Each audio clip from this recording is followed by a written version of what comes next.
Karsa, KarsaKKWx. Karsa's my name, KKWx. He is my empire. We are here today to play Faults of Man with the GM, Cormac. Let's get to it. You know about psychological torture. This is true. Cue the X-Files Steve. No. Because you're now entering the scary door. Scary door. Ooh. We have a picture. All right. Well, last week. Yeah, that was last week. You guys started your job working for... Why can I never remember this man's name? This dude. Ross Hendrix. At least I had the first name right. To ultimately find the hopefully still floating derelict remains of the passenger liner known as the Pride's Fall. There was a meet and greet between the crew with some interesting conversations and a little bit of butting heads for a couple of people, specifically exactly two.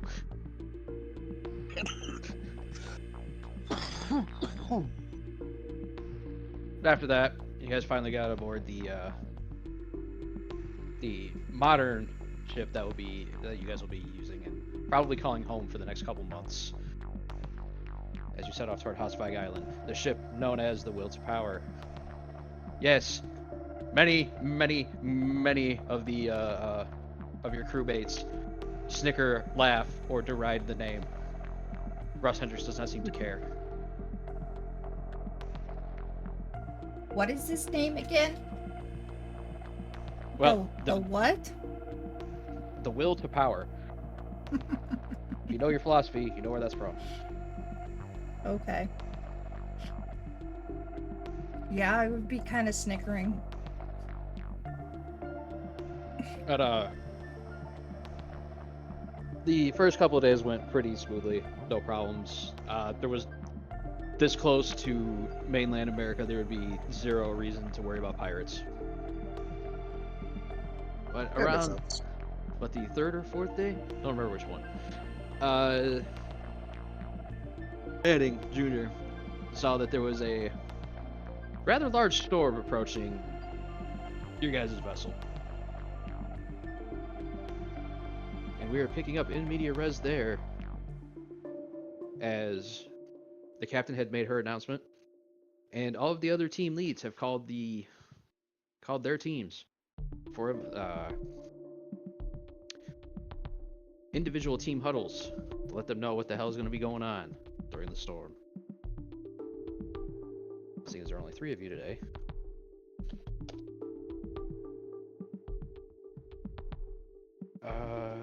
Top to bottom, easy enough. Well, we're starting with Grover. That's me. Yeah. So the rest of the command team is called up to the bridge, which there was only maybe 4 that weren't present at the time. And Captain Bell had to erase everybody in front of her except for the first mate, who is always on her right side and never not on her right side unless the room dictates she must be on the left. Because she's the right-hand girl, I guess. Yep. So, with the storm, this is the first time I've ever had to weather a storm with this vessel. I was hoping we'd have maybe a little bit of choppy weather to see how this thing would handle against waves, but no, we're getting thrown right in the thick of it. So, we're going to have all hands on bridge until we get past the storm. This does mean that some people might be working double shifts. If it goes longer than that, then we will swap out, or we will have some people move to try and get what sleep they can. But I'd prefer everybody stays here until the storm is passed, or at least the majority of it. So those of you that would be swapping out in the next couple hours, I'm going to have you go and get what sleep you can now. And those of you that were sleeping are going to take over. The storm should be upon us in 5-ish hours. I know it's not a lot of sleep, but it's all you're gonna get. Other than that, pretty sure all of you know how to do your jobs. Just keep me informed of anything that changes, and I'll make sure the other team leads keep their groups doing the same. Beyond that, are there any questions or concerns?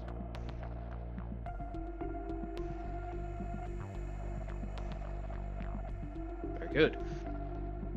You know what you're supposed to be doing. Those of you that were on shift now, go to your quarters, get what sleep you can. Dismissed. I don't know where I stand on this scheduling. You were on deck when this happened, so you would be one of the few getting told to go get some sleep. Understood. All right. Now D2. We're also gonna do top. Let's see if I roll another 1. We did not. So Karsa will be going last as we cut down to max. Hey, smash cut. Crash. You are in the well, not in the armory, but in the staging room right outside the armory with Security Chief Nawale. All right. As you heard, storm's coming in. This is going to get a little rough, from what the captain has told me. There's not going to be any sleep for any of us. We are going to be on our feet until the worst of the storm is past. Then those of you that draw the short straws, looks really at Max. You're not drawing. You already have the short straw. Are going to stay up while the rest get sleep after the storm. Then you can get some shut eye. Beyond that, I'm going to position you around the ship. Your job, well, our job, because I'll be there too, is to check rooms, check hallways, check wherever we can in your designated zone to make sure there are no hull breaches, there's no leaking or flooding or any problems whatsoever. If you find a problem, call the engineering team and they will come deal with it. Now, the communications team is going to be folded in to the engineering team for this to lend what aid they can. Any questions or concerns? No? Good. That's what I thought. Head out. Max does so. You get put in the bilges. Makes sense. But in the what? The bilges. The sewer, for lack of a better term. Yeah. The lowest deck. It's And it's like you don't piss off your CO. Yeah, basically. Yup. Yup. Now, good news is everybody in the military knows that this is probably going to be the last amount of the shit he's given you. Until you talk shit again. Okay. Then we cut over to Dr. Megan Payne. Yes. Dr. Chen has gathered everybody into the infirmary, sick bay, whatever the hell you want to call it. So, we have an interesting opportunity.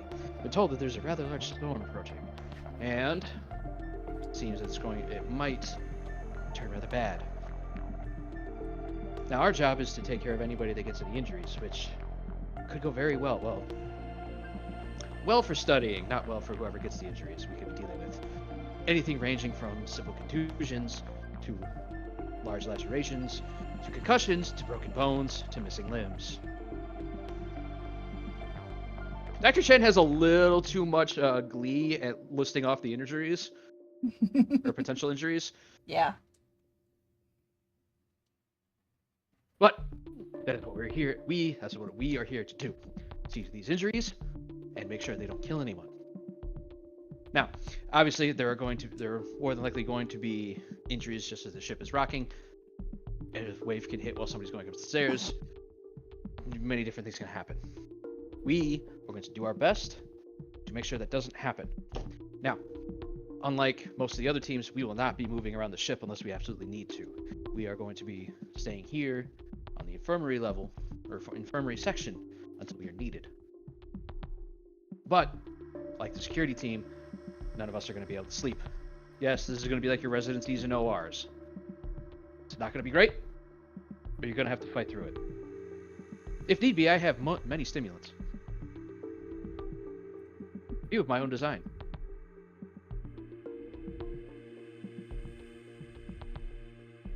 Any concerns that any of you would have over this? Not the stimulants. You've signed a waiver. You're going to have to deal with those regardless.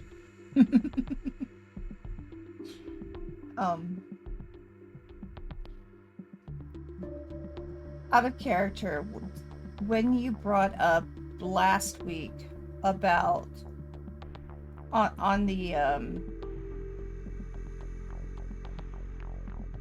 about people who would need to stay calm, or was it something else where he was going to experiment? They didn't. Do you remember that? Dr. Chen says a lot of things about a lot of random experiments. If there's people that are like panicking and all that, yeah, they'll sedate people, but yeah, that's not a great idea to do in this situation. So, unless they're actively like about to hurt somebody. All right, so I will ask him, sir, are we going to have the security bring them in, or are we going to go get them ourselves? Oh, absolutely not. Those apes, they'll hurt them more trying to bring them in. No. We will have to go get them. As you wish. We might use them for manual labor, like picking them up and stuff, but they are not to be moved until we say they can be moved. Of course. There's a couple of random questions, mostly due to people being a little scared. Mostly but the ship's gonna be rocky and some of those injuries could be us. Yes, true. They go to say something else, but that response was unnerving. Of course. It's like, oh, well then I guess you get to become one of my guinea pigs if you decide to get hurt. Yeah. Most people don't decide to get hurt. According to Dr. Chen, they do. Notably, that's something that people try to avoid. According to them, according to Dr. Chen, they do. People decided to take on this mission or this job. They knew it was going to be at sea. People know that there's storms at sea. People know that ships like to rock at sea. You chose to get hurt. Now, granted, the range of those injuries is wide, varied, and vast as if you were on land. Mm-hmm. But you are much more likely to get injured on a ship than not. At least that's how he sees it. Right. I'm not saying he's right. I'm saying this is just him. Yeah. Okay. The thoughts of a character I created do not represent my own thoughts usually. But Anyway. Does anybody do anything during the 5-ish hours before the storm approaches? I sleep. If we're allowed to sleep. Yeah. You guys know that you have to be at a specific point, or be at your designated point in the next 5 hours. Mm-hmm. All right. Assuming Max doesn't fucking try to assassinate Security Chief Nawali. No. Going to find a place to brace. All right. Because the bottom of the ship, last check, tends to move the most when the ship tilts. Assuming okay. I've got my physics right. You don't. Mm-mm. Of course I don't.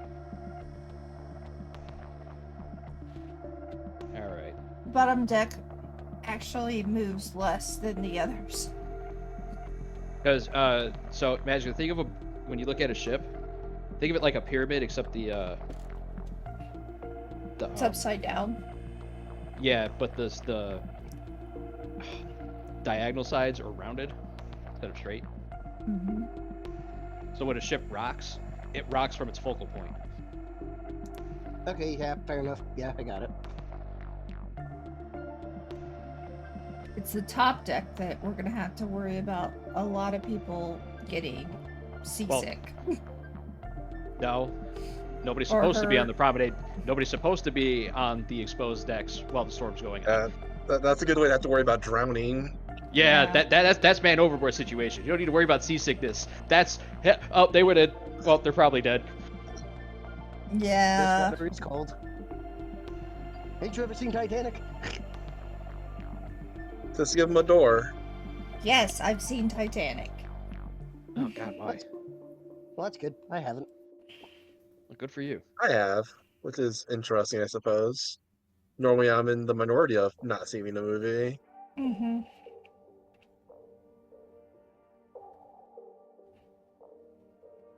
Anyway, Alright. moving on. So, everybody moves into their positions as the storm finally hits an approach. Around the 4-hour mark, a heavy rain starts to fall, absolutely smattering the exposed decks. The visibility outside the bridge windows is almost zero as far as you're concerned. You're navigating purely based off instruments at this point, which is Sorry. unsettling for the non-veterans. I'll say, rule 1 is you trust your instruments, not your senses. Well, Grover's been around long enough to know that, especially when it comes to like newer people, some of these guys are like seasoned ship pilots, but even then, like, if you haven't gone through it a lot, it's like driving in heavy snow or heavy rain. The first couple times you do it, you're not necessarily panicked. Maybe. It's just reading about it and being taught it and actually doing it. Yeah. Yeah, principle versus practice. But you're old hat at this. But even so, as soon as the storm hits, you know that even being as experienced at this as you are, depending on how bad the storm gets, it's even going to push your skills to the limit. It could. Not necessarily will. Fair enough. But then we'll jump over to the infirmary deck, which not a lot is happening, although you are definitely getting more panic than the command crew. The command crew is... They hit it in the beginning a little bit, but after about an hour or two of not much happening, you see them start to settle down and get into their routine. And the infirmary, on the other hand, every time the ship lilts, a bunch of the people are like, Yeah. because you could tie down everything there and stuff is still gonna move. Now, luckily this is a ship and it's designed to take that. So a lot of the storage cabinets, the stuff inside, is fine. It's set up, it's gonna move a little bit just to keep things from breaking, but it's designed to do that. Mm-hmm. Now, some of the instruments that are on, some trays and stuff on the outside, some of those are falling, and every time something clatters, some people panic. Like every time in high school, the power would shut off, and I could hear thousands, well, not thousands, I didn't have that many people in my high school, but dozens of people screaming from from the classrooms. And I'm like, guys, it's just a power outage. Look out the window. Jesus Christ. Like, never mind. That's real life stuff that doesn't matter right now. I've been in the area though of when there was no windows at all in the school and all the lights went out. That was scary because we were in a pool area when what happened. The pool didn't have glass ceilings. No. Did you grow up in a rich high school? Me? No. The one who's like, you didn't have glass ceilings at your pool? No, there were no. So, There were I didn't go actually. to that specific high school. There were not only was there no glass ceilings, there was no door that you could look through to see how the outside looked like.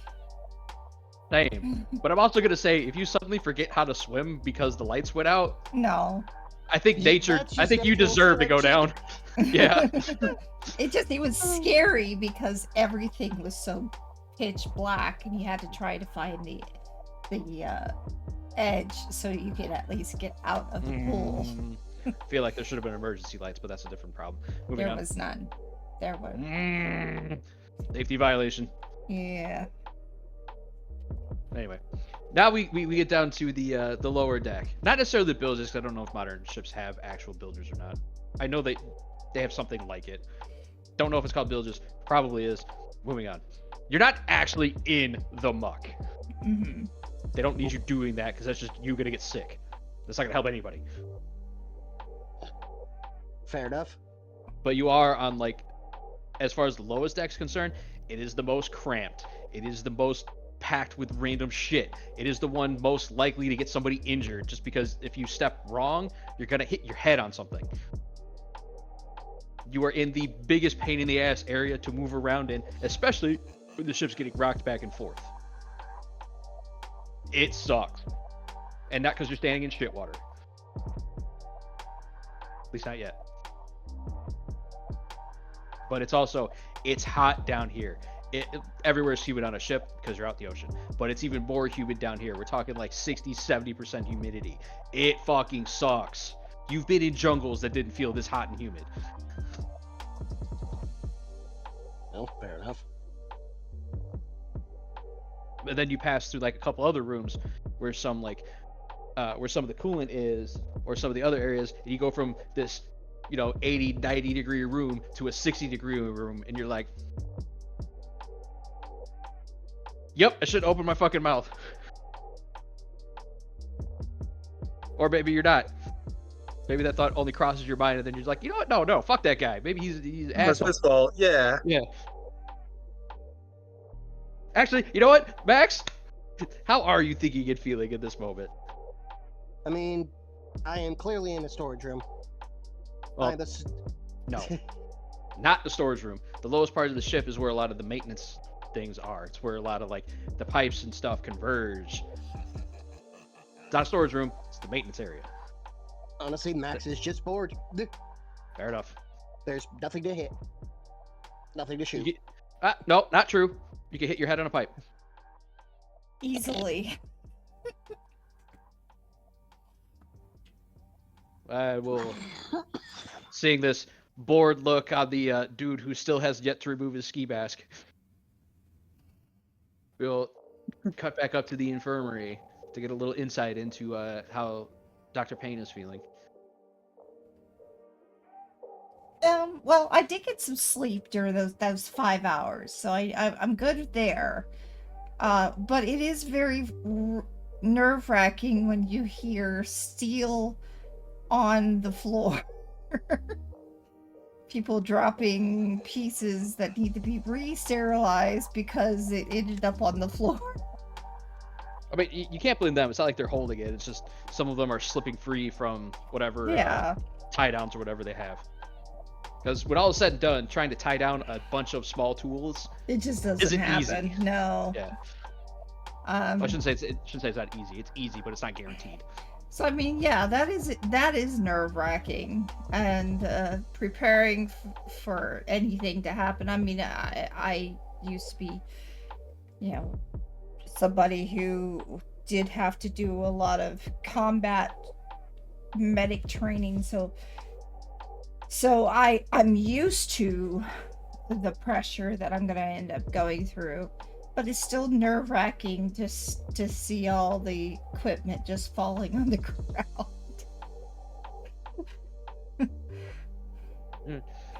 Then we go back up to the top of the ship, to the bridge. What's going through Grover's head? I mean, for him, he's just like, it's another day at work, but he has some some doubts in his mind about the rest of the people on the bridge. Skeptical about how much possible new talent there might be here. It's like these darn whippersnappers.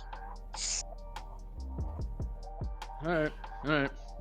Well, this is how the storm goes for a good 8-ish hours.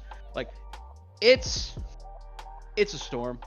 You've seen worse. You know that the captain and the first mate have seen worse, and a couple other people on the command deck have seen worse, but not all of them. And that's what you notice. Change in the wind. It gets a little harder. The rain is starting to come down more.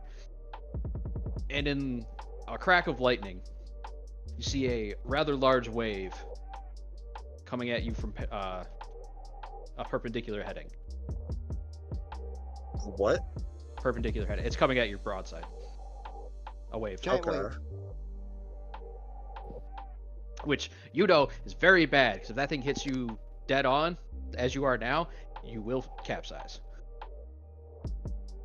Makes sense. I assume the crew starts taking countermeasures on. Yeah, but you're at the helm, which means most of it is going to be on you. All right.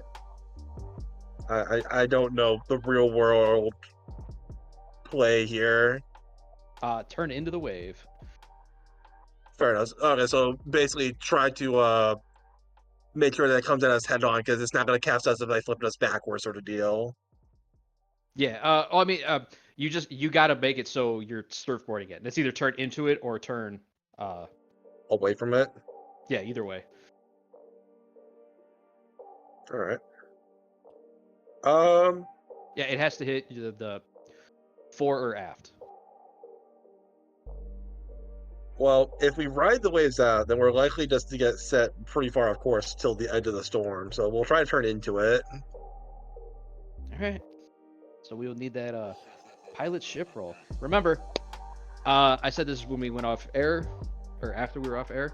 I am tracking how many of your crew is alive, and based on how many of those are alive, every session you guys get to take a number. Currently you have 5, plus 10s that you can take to any roll. This is a community pool. It is not per character. Okay. All right. Is the community okay if I spend one here? Yeah. Honestly, go ahead. All right. Pilot ship, I assume. Yeah, and remember this doesn't bring up an edit, a pop out window. Yeah. So we'll just account for it. All right. Sounds good. Didn't need to. We're popping off. Yeah. So, Grover, before most of the command crews even understands what's happening, you're ahead of the captain, you're ahead of the first mate. They are starting to give orders, you're already turning the ship into the wave. The captain is even beginning to tell you what to do. She looks over, sees you already acting, and is like, you know what, never mind. And just goes immediately into getting the others on the doing what they got to Giving do. orders to the people who need the help. Yep. So you turn into this, and you hit it right at a 90-degree angle. Wow. Now- We do not capsize. Yay! No, that was only a critical failure. Critical failure. Adventure's over. Unlucky guys. Better luck next time. No, not quite. So I figured it was some plan, but yeah, it's just funny to think about is all. damn, we'll get him next time. Failed, guys. All right. Now, luckily, your critical success doesn't quite stop any problems from happening, but it is going to reduce the severity by quite a lot. Now, All right, makes sense. Max, I need you to throw me an alert. I need you to drop me an alertness roll.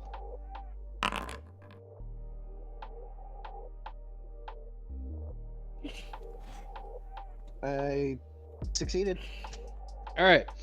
As this wave is hitting, there is a call over the PA from the first mate, basically telling everybody to brace. There's a large wave coming in. We're going to be turning into it. The ship will rock. It is going to tip. Do not panic. That's it.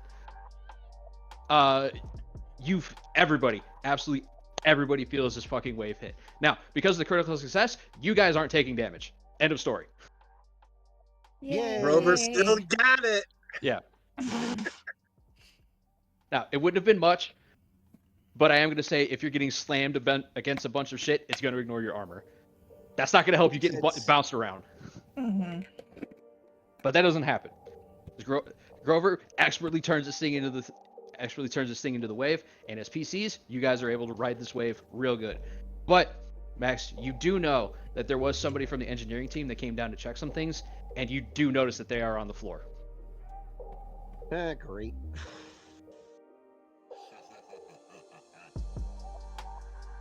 Well, he's gonna wait for things to settle and then call a medical crew down there. All right. You call the medical crew. Don't even bother looking at this guy. Got it. Well, he will stand there and make sure he's not, like, broken neck.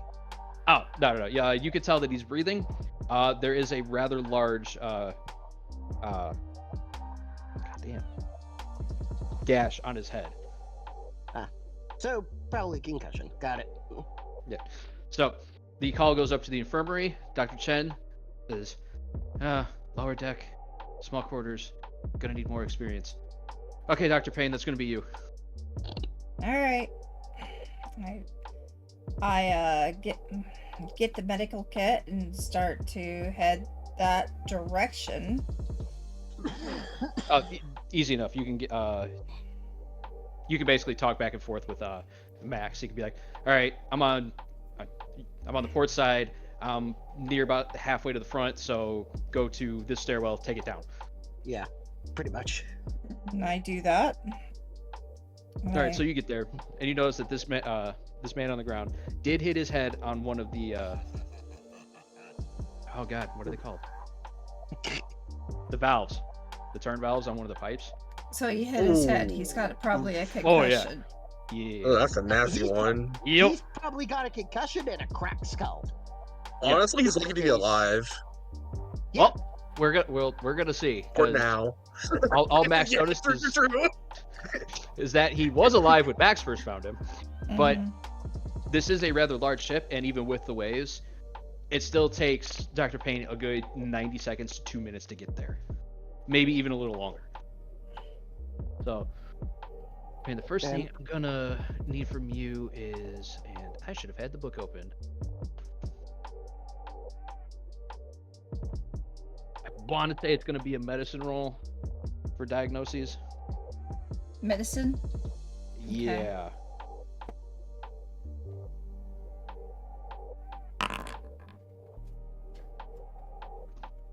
Critical success. All right.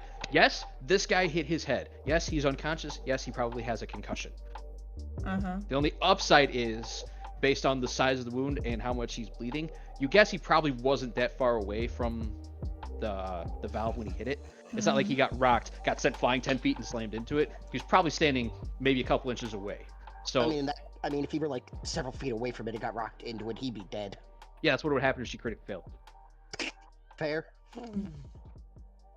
So the good news here is he was probably only an inch or so away from it. So most of the damage you're seeing is actually more of a ripping type of damage on the skin. Okay. So I could probably just use You're still gonna need to get him to the infirmary to make sure his skull's intact. yeah. But I need you to make sure he's stabilized for now. Go ahead and roll first aid. Just roll it. You fail on 100. You're good. Success. I was giving you a plus 20 for your critical success. So basically, bet you only failed on 100. So it's fine. Yeah, we're good. I managed to get him set so that he is stable and able to be moved. Yeah, which you're gonna need Max's help because this man is unconscious. So which means he is dead weight. Max, can you Makes help, sense. please? I can, yes. Thank you. There's no role for this. Carry a dead body is basically what you do. Well, not dead body, but you were both in the military. Carrying a wounded person outside of dangerous environments is one thing they teach you. Yeah. So between the two of you, you guys managed to get him up the stairs, get him to the infirmary. Dr. Chen looks him over. Like, oh, he'll live. Yes, he will. Probably minor to moderate concussion, but the skull's intact. Maybe a little chip here or there, but no actual fracture. Well, tiny fracture. We'll have to keep an eye on him, but he should be recovered in about a week or so. could probably go back. Could probably do some of his job in 3 days. Ship gets hit by another wave. He's mid-sentence. Just like, what was I talking about? About the amount of time it's going to take for him to recover. Oh, that's boring. We don't need to worry about that right now. Now well. you do have. Now for this guy, you do have to strap him down so he doesn't get flung off the bed. Yeah, he's strapped. Because the things that don't move in this are the beds. They are bolted down. They are bolted down well.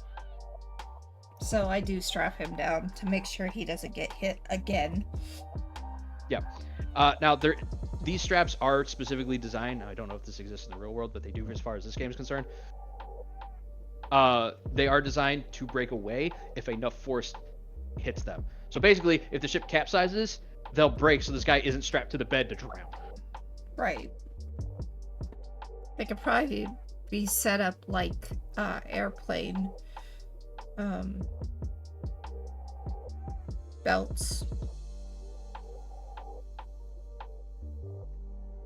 Seat belts. Yeah, it's something. Somebody clearly thought about this 60 years ago when they started having this problem on both ships. Mm-hmm. Or where they're like, we should probably stop having this problem on ships. So yeah, I strap him down, make sure that he's okay, take care of his wound, and that's the end of it. Yep. All right. After that particular, I believe they're called rogue waves, but I got that from Black Flag, so I don't know for sure. Hey, works for me. Works for me. I mean, Ubisoft is fairly good at being accurate, all things considered. Yeah. So there's a couple of much smaller waves, but they're much easier to handle. That the wave that you had to deal with for the roll, that was taller than your ship. That was why you had to roll to deal with it. There's a bunch of other ones that are about the same size to smaller. You have enough experience to deal with them without too much issue. Oh, easy. Everything goes catastrophically wrong elsewhere. No. There's a call that goes out to all the team leads. You don't really hear it, but then Captain Bell is like, "I'm gonna have to take over. Apparently, something hit the hull on the starboard side on deck 2, and there's a rather large hole. They need somebody to go and weld, and the engineering team is dealing with something." You can tell she's frustrated and a little off-put by the fact that the engineering team can't do the job that they were basically put there to do. Before I say something stupid, would that be a mechanic roll? Whatever I decided your welding was, I know you have it because we talked about it. Grover will speak up. If someone else can pilot the ship momentarily, I could go down there and fix it up. Like, yeah, I'm gonna take over, and yeah, it is the craft mechanic. Okay. Oh, fair enough. I thought. Never mind. What she said makes a lot more sense now that, in retrospect, when she said that she was gonna take over. Yeah. Cool. All right, so Grover will relinquish the wheel and make his way down. All right. So you get down, and there is somebody from the communications team there with the welding gear going, I don't know what to do. I don't know what to do. I don't weld. Give me the welder, kid. I look at binary all day. You argue chess.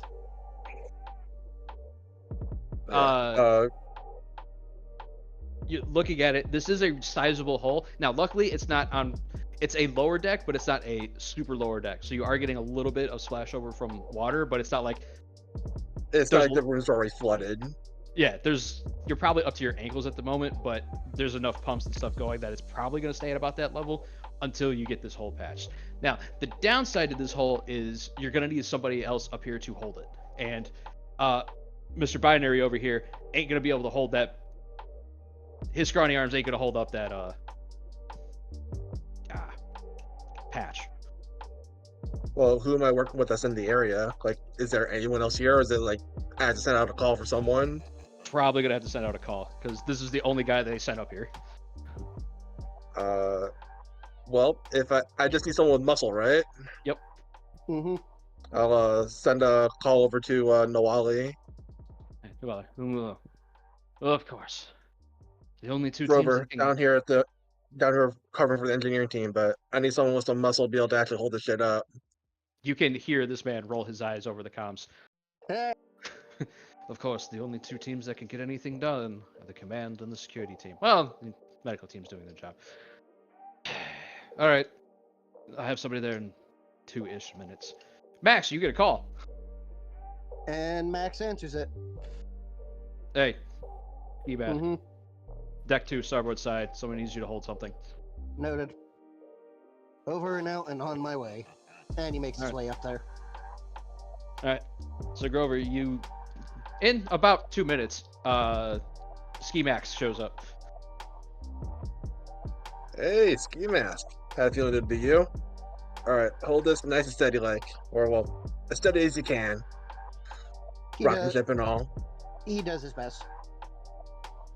Is there an athletics thing? There is not. So Max, go ahead and throw me a strength. There is an athletics thing. Or at least I have athletics. Oh well, then roll that. Yeah, it's a third column. All right. So there's no penalties, Grover. So go ahead and drop me craft mechanic. All right. Good We're God, man! popping up again.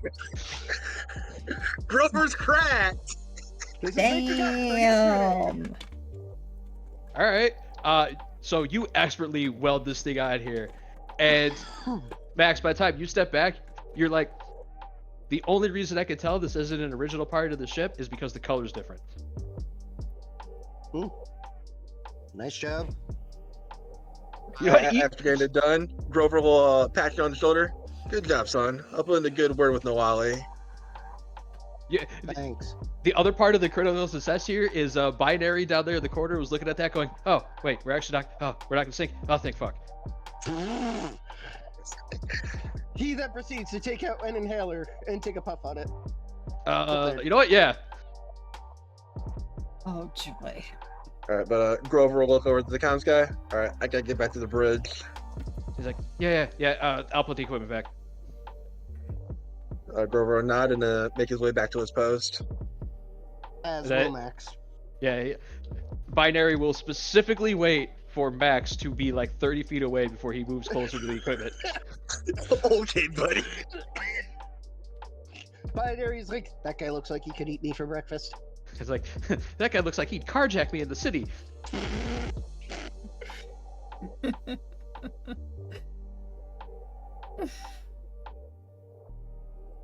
And, storm continues for another 4-ish hours. Due to the obscene amount of successes and critical successes, I'm going to bypass part 2 of this. Okay. Yeah! Hey. Grover's popping off. Part 3 though. Part 3 gets a little off, or well, I shouldn't say part 3. The guy watching the meteorology station, he is basically feeding info to everybody, going like, all right, the winds are, they're at this rate, they're coming in from this heading. Basically, you get like quarter-hour updates unless something massively changes, like the wind direction changes from like east to like will swap massively. He's watching. Yeah, I think we're coming out of it, ma'am, sir. It looks like we're hitting the edge of it, or gonna be hitting the edge of it in the next couple hours or so. So we made it through pretty good. There's only a couple small holes here and there, but you expected that. Captain Bell's like, I thought this would go on longer. Oh, well. Take what wins we can. Or take a win when you get it. To be fair, I also thought this was going to be worse. But only because we're working with almost 60% civilians. Well, over half. All right. Well, good job, everyone. Well, I'll save that for when we are actually out of the storm. Then the infirmary gets a call. Uh-oh. All right. Yeah. Is this is the infirmary, right? I dialed the right number. Yes, I'm Dr. Payne. Okay. So here's the thing. There's something weird going on down here. What do you mean by weird? There's a guy. He has his ear up against the side of the hull and whispering something about hearing the noises of the deep. Okay. Does he Yeah, seem to have his eyes dilated? The hell does that mean? Oh, is that where they're like super big? Or super small? Maybe. I don't want to get close to him. Because he's like moving down the hallway, like knocking on the side. Why is he doing that? I don't know. That's why I called you guys. Alright. Are you able to get him up here? I don't want to get I don't want to get close to him. That's not my job. Dealing with medical shit, that's your guys' job. I'm just saying so that we can... Alright, what floor? There. Deck 1, the low deck, port side, near the back. Okay, I... Stairwell 6 will be the closest. Stairwell 6. Dr. Chen, we have a possible psychotic break. Oh! I think I'll accompany you on this one. Very well, sir. And we head down to stairwell 6. Yeah. You see another one of the security team kind of sitting there. He doesn't have his gun drawn, but he has his hand on it, on his sidearm, as he sees you guys and he points down the hallway. Yeah, he's down there. Okay, keep your weapon trained, at least to protect us while we go and check out what's going on, but be very, very mindful. Very demure. Mm-hmm. He looks down, didn't even notice he had his hand on his gun, going, I don't want to shoot him. I don't want you to weird. shoot us either, but we'll just in case. We head to the gentleman who is having a break. So yeah, you see a man who has one of the symbols for the communications team. There's no PC in that, so I might as well keep hitting them. Mm-hmm. He is doing exactly as the guy said. He is inching along the hull, tapping on it with his knuckles, with his ear pressed against the side, as if he's trying to use sound to find something. Every now and again, you hear him whispering something about sounds and the deep. He doesn't seem to have noticed you. What are you looking for?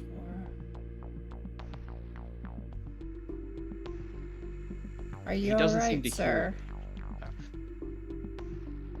The first question, he doesn't seem to hear you, but once you address him directly, he'll turn, looking at you going, I heard it. There's something along the hull, along the side. Like something crawling. Crawling? Yeah.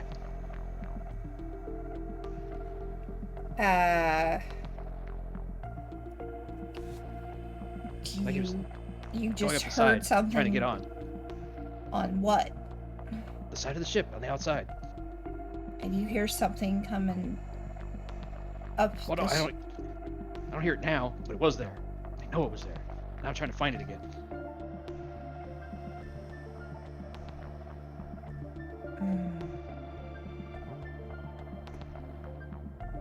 Do you have any idea how to find it?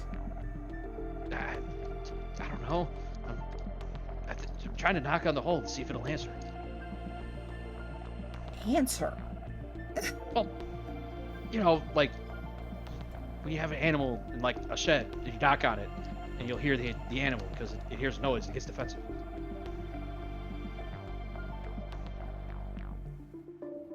Okay. Something out there. I know there is. It's like, I swear I heard a whale, but it couldn't be a whale. Because it was above the water line at the time. Because I originally heard it on deck 3, and then I followed it down here. Where on deck 3 did you hear it? It's, he looks, he's like, I don't remember. I don't even know where I'm at.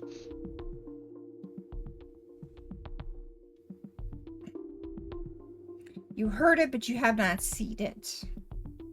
No, I didn't go outside. Are you mad? No, that's not what I mean. All right.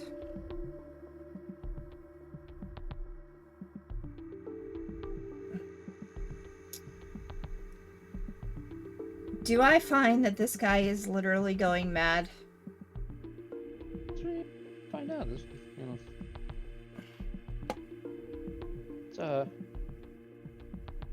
let's roll a little psychotherapy, which you're not great at. I'm not good at this. And I can't. Wait, hold on. Wait. Before you roll that, let me just check something.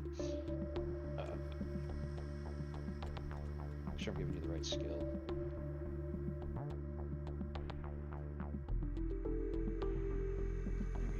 Yep, diagnosis and treatment of mental illness. Yep, psychotherapy.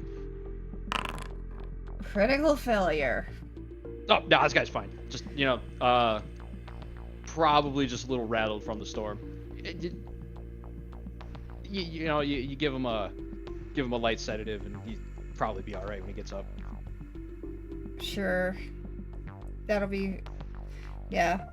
Why don't you come with us? But I gotta find the thing. Why don't you go ahead and come with us? And... But I gotta find the thing. Well, have you told your boss about that? No, I don't even know how you guys found out about it. Because you're acting weird. And Aren't we people all? are asking us why you're acting weird. No, I gotta find the thing.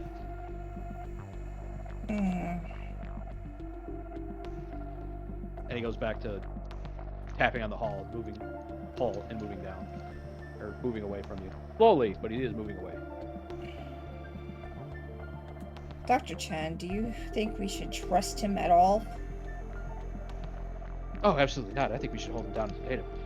I think I agree. So, we go to sedate him. Well, he starts fighting back. He's like, no, I gotta find the thing.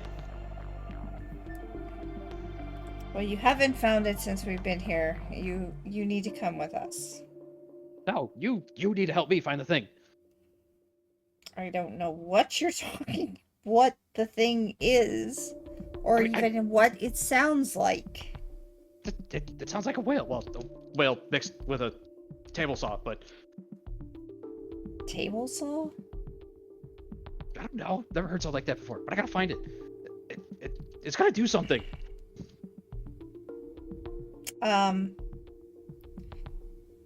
Can I sedate him? So when you guys start moving toward and he starts getting a little violent, the security guy will come in. I don't need you to roll unarmed unless you specifically are going to try to hold him down. No. All right, then. Too many big words.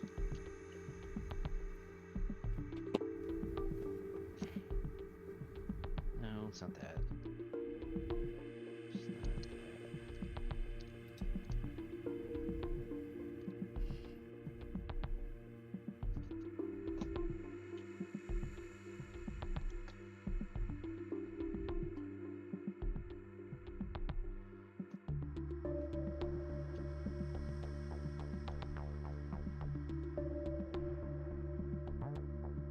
God, all these kind of suck. So, by invasive means. I would say sticking somebody with the needle counts as invasive means. Throw surgery. Okay. Oh, yeah, you're fine. This guy puts up a much bigger fight once the security guy actually starts grabbing him. Uh-huh. And it takes you a minute to get the needle in. You actually have to jab him a couple times. Like, this guy is fighting back hard.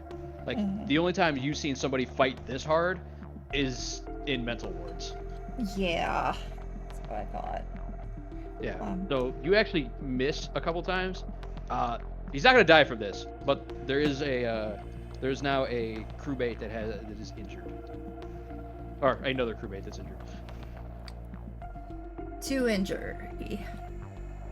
Or at least he's not killing anybody. No. Doctor's like, I get to test out my sedative. Who didn't help at all, by the way. Oh, he just wanted to see how I would react. Yeah, he was just watching the whole time. You notice he was writing in a notebook. He's like, yes. Oh, I should have told you before this. I replaced the sedatives in your bag with my personal blend. About how much is it in comparison to the other sedative that we normally use, so I don't over sedative? Oh, you're fine. Those I adjusted the things for the average note. Oh, okay. Actually, do I want to start this early? Yeah, you guys are succeeding too much. Go ahead and roll me human. Oh no. Oh, this sucks. Yeah, you don't notice anything wrong. Yeah, I don't. All right. So the security guy will help you guys, or will help specifically you. Again, Dr. Chen lifts no finger to help carry this guy back up to the infirmary. Instead, you see him pull out his notebook again and is noting down things. You're not sure what he's writing, but he's writing something. I have a feeling I know what he's writing. And then when I get up there, I write in the guy's file, and I also write in the other one's file, and make sure that those are up to date. Yeah. All right. But as the man at the meteorology station predicted, the storm did begin to let up a couple hours later.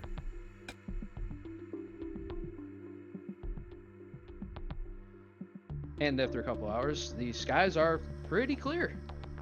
Captain gives the all clear, and people are allowed to go out onto the exposed decks if they want. Now, the captain is also very much telling them that the outside temperature is a cool 48 degrees Fahrenheit, and the decks are slippery, and given how fast temperatures coming down, they will probably be ice slicked within a couple of hours. Potentially. Yeah, okay. Remember, you guys are heading north. True. Well, northeast, but still north. So it's getting colder. Yeah. Actually, the temperature's dropping pretty fast. Well, we got through one storm. Yeah, there's a massive cold front coming on the back of that storm. So, she is predicting that by the time the morning rolls around, that the exposed decks will have ice on them. It will probably require somebody to go out there and chip some of that shit off. Yeah, at least it's not my job. Good news, it won't even be Max's job, because by that point he'll have been relieved for duty and actually get told to go to sleep. Which he'll do. But when the storm finally does get to the lower point where the effectively yellow alert is called off, Captain Bell will go to Grover. I know you're, and I don't mean this to be offensive, but probably the oldest one on our crew. But would you mind pointing out facts? Would you mind taking an extra half shift on the wheel to let some of the younger crew get or let the more inexperienced crew get some sleep, and then I'll give you some extra time off, or time off shift to compensate. That's perfectly fine by me. All right, thank you. Lieutenant, or not Lieutenant, First Mate Fuentes will stay up here with you along with names 2 other people from the command team. All right. Basically, one guy is going to stay on the meteorology thing and another meteorology station, and another one's going to be staying on some other instruments that I don't want to name in case I'm wrong. Fair. But there will be one member from the comms team, as throughout this entire run while you're up here, there is one member of the comms team on the bridge at all time, doing exactly what their job is supposed to be. They're on the communications. Yeah, that makes sense. During the storm, they actually had 2 guys up here, one for external communications, one for internal. Normally there's one guy doing both, but during that particular quote-unquote crisis, they had one dedicated to each one. Okay. But that particular half shift will pass without any notable incident, except for one guy, except for the guy on the non-meteorology instruments is like, huh, some dolphins next to us. Then he shrugs and goes back to drinking coffee.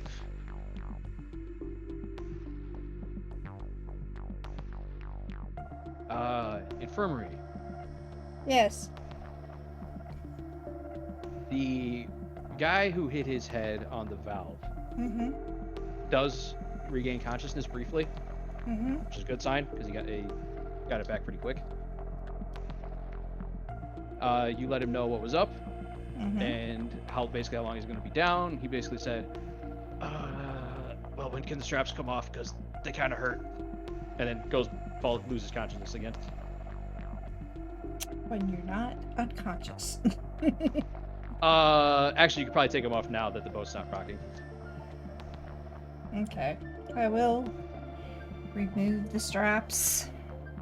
Dr. Shen's like, oh, he's not the one that was panicked, that was talking about something crawling on the ship. Okay, that's fine. Although he does seem mildly disappointed that you unstrapped that guy. Unless you say otherwise, sir. No, you know what you're doing. It's probably better for his overall circulation, I'll admit, but still.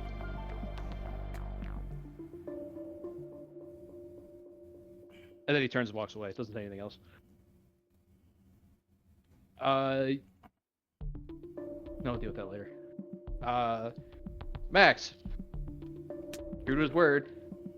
Security Chief Wally keeps you on shift for another 8 hours, which basically pulls you all the way through to morning. Makes sense. And then he comes up to you and says, okay. Have we established a proper rapport now? Between you and I? Good. Because I'm going to start treating you like every other member of the security team. Which means, for your dedicated service, I've heard what you did. Over that, take an extra couple hours. Thank you. Then he dismisses you. Then he goes back to wherever it was. Max would be, hey. Oh yeah, no, you got the shitty bugs. Makes Well, sense. no. Yeah, the security team unfortunately has security bugs because Security Chief Nawali requested it. Oh shit. Need them to be willing to get out of bed. Yeah, basically. So I have the nice, pretty bunk, and he has the shitty bunk. Okay. Well, the security team is basically 4 men to a room, or 4 individuals to a room. Everybody else is 2, with the exception of the team leads, who is 1. Oh. And yes, you'd be like, well, that leaves an odd number, so somebody who has 2 in a room is gonna have a thing. It's like, no, that's what rotating shifts are for. Okay, that makes sense. Do I even know who my bunk mate is? It changes. Welcome to rotating shifts. Okay.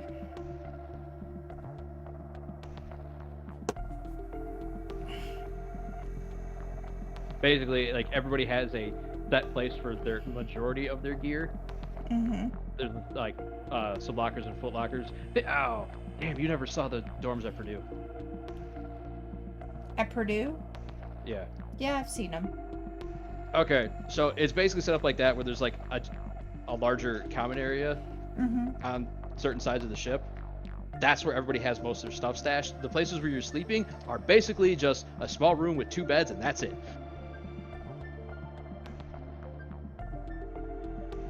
That makes sense for a ship.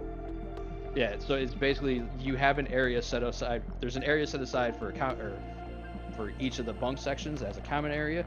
That's where your gear and stuff is stashed. There's a communal bathroom. Have fun, it's a ship. Deal with it. And basically, it's pick a bed and fall in it. Doesn't matter if you pick the same one or not. Yeah.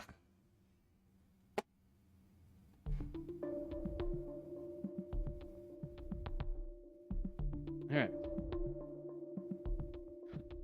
But yeah, captain was a little off. There's not a lot of ice on the exposed decks in the morning. It's mostly on the railings, which are metal. But that's to be expected.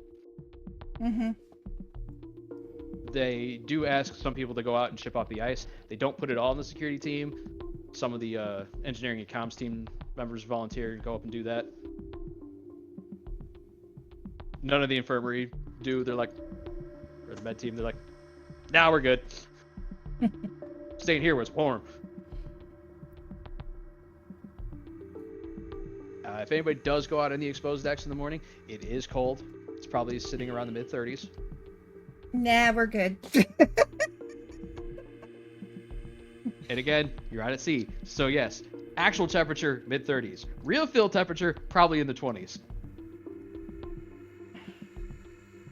Have I hit real life yet, guys? Sounds about right. Not today, but a few days ago.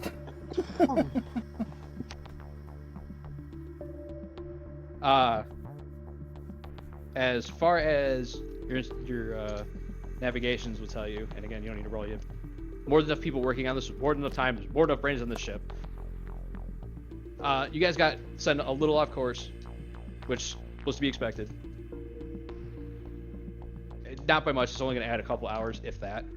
Thanks to Grover's insane piloting skills. But you managed to course correct, and your new ETA is close enough to the original that nobody bothers to tell Ross that it's changed. They're like, I don't feel like dealing with him. That's honestly so fair.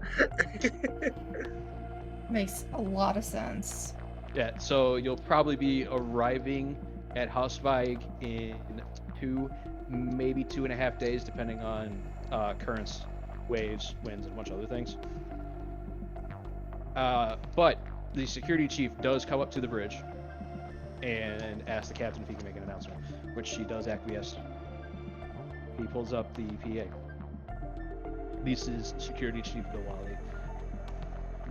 We are now approaching the outer limits of where we believe the pirates are operating, which means that from here on out, the threat of a pirate attack is real.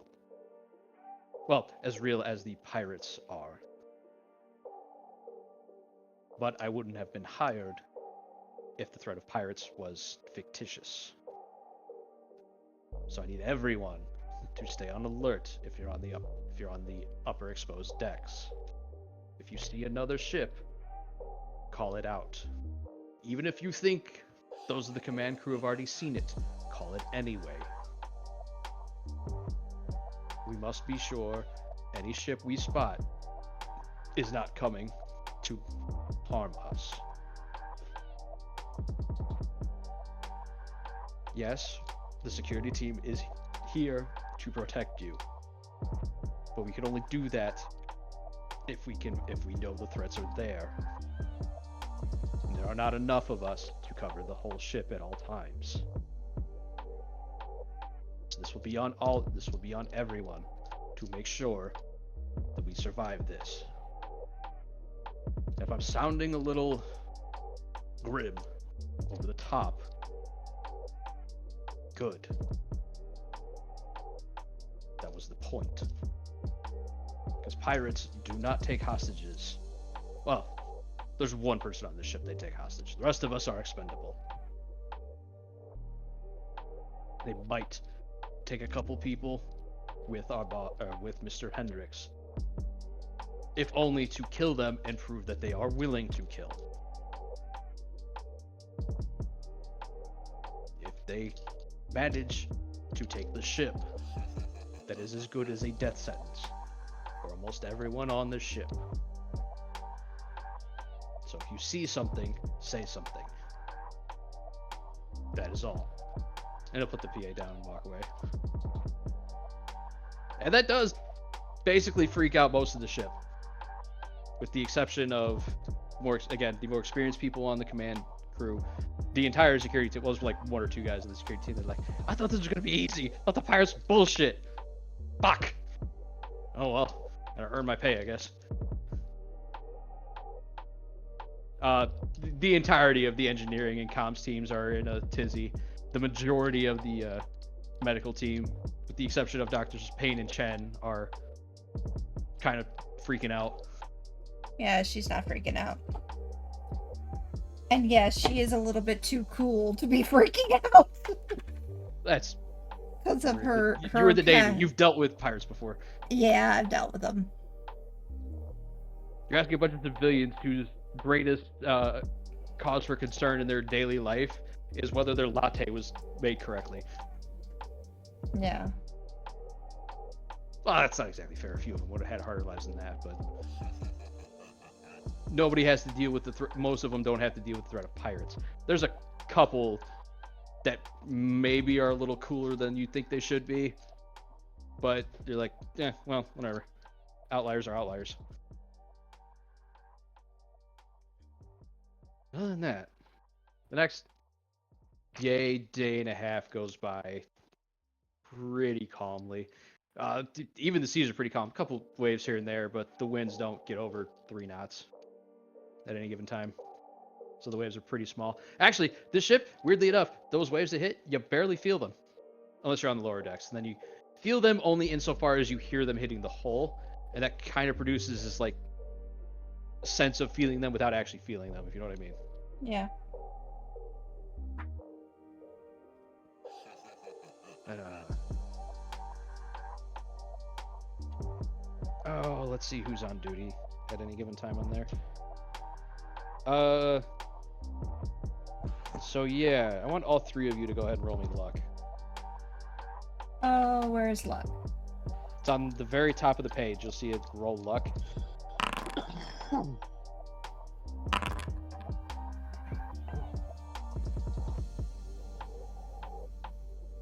Can we get a 47?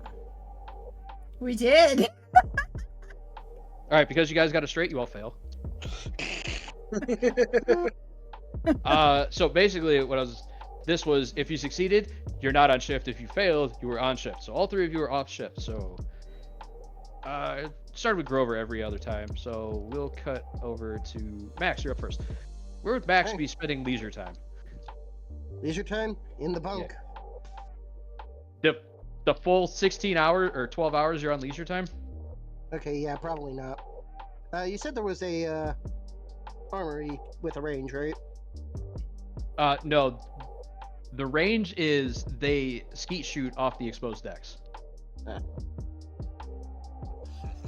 if I'm off duty, I don't want to be on the deck at the moment. I mean, it's cold, but you have enough de-icing gear that as long as there's enough people on the ship that you really don't need to worry about ice. It was just at first because of the storm.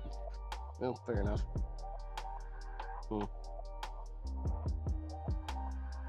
Probably would be skeet shooting then off the deck. All right. Grover, what are you doing in your leisure time? Probably just doing the shit in like the commons area. Possibly spending time on deck if he's not allowed to smoke. Because I assume you're not allowed to smoke inside the actual ship. I assume he has to go above deck for smoke. Yeah, well, on one of the exposed decks, but yeah.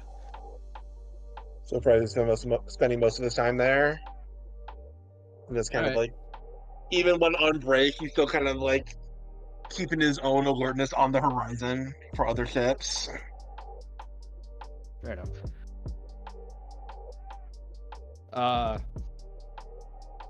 Dr. Megan, what are you doing in your leisure time? Well, is there a leisure deck, a deck that may have like pool table or something Yeah, like that? there's a couple of different rec rooms. I will be heading to the rec rooms. Enjoying a little bit of leisure that way.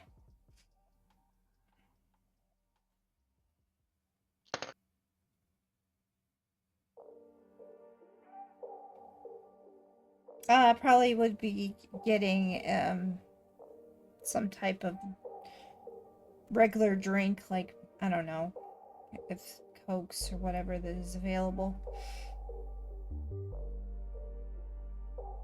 Alright, well, Dr. Megan opted herself out of this role. I need Max and Grover to throw alertness because you guys are on the exposed decks. I was just telling you where I would be. I know. Alright, we can't credit to succeed all of the attacks. Mm-hmm. Alright, well, at least one of you succeeded. Max, while you're out there skeet shooting, you do notice that there is a ship on the horizon off the, Alright, let's see what fucking side you're on. One for port, two for starboard. Starboard side.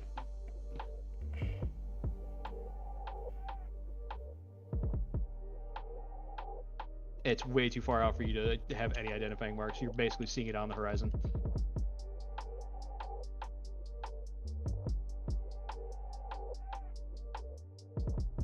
Yeah, still going to use radio to alert everybody. Ship is still far out, but you did say to report if we saw something. Yeah, sorry, was dying IRL, coughing up half a lung. Fair enough.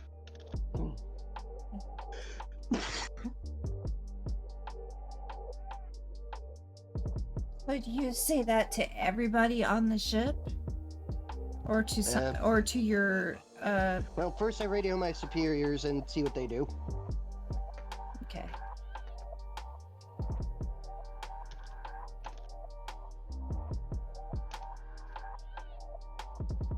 Yeah, he radio says ship Yeah, off the. Sorry, I'm checking something.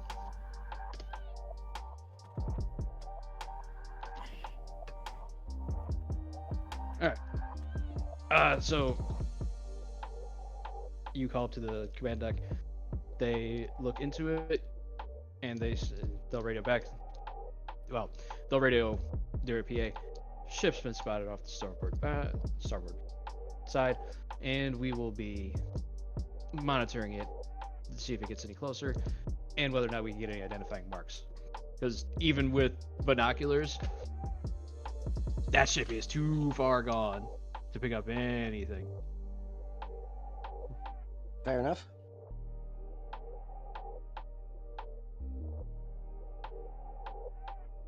All right. Now, in the meantime, while that ship is being monitored, does anybody change their what they're doing? Yeah, Max is going to go get his LMG. Okay, so you go trade one gun for a bigger gun and then come back. Got it. Pretty much. I respect probably noting that there is a ship on, knowing there may be a need for me to go somewhere. I'll probably go back to the infirmary after after a little bit. Well, it depends on how far is it out. Few hours, few minutes. depends on if it changes course or not. If it stays on the course that they are, they'll never intercept you. Okay. In probably about 6 hours, it'll be far enough away that even if they tried to turn to come after you, it'd be like, yeah, it's a waste of fuel at that point. Okay. Well then, I'd probably just stick where I'm at then. All right. But I'd probably, after a while, go back and check and see about the infirmary, especially at the beginning. I'll go early for my shift. I will cycle back to you in a second. Grover, are you changing what you're doing?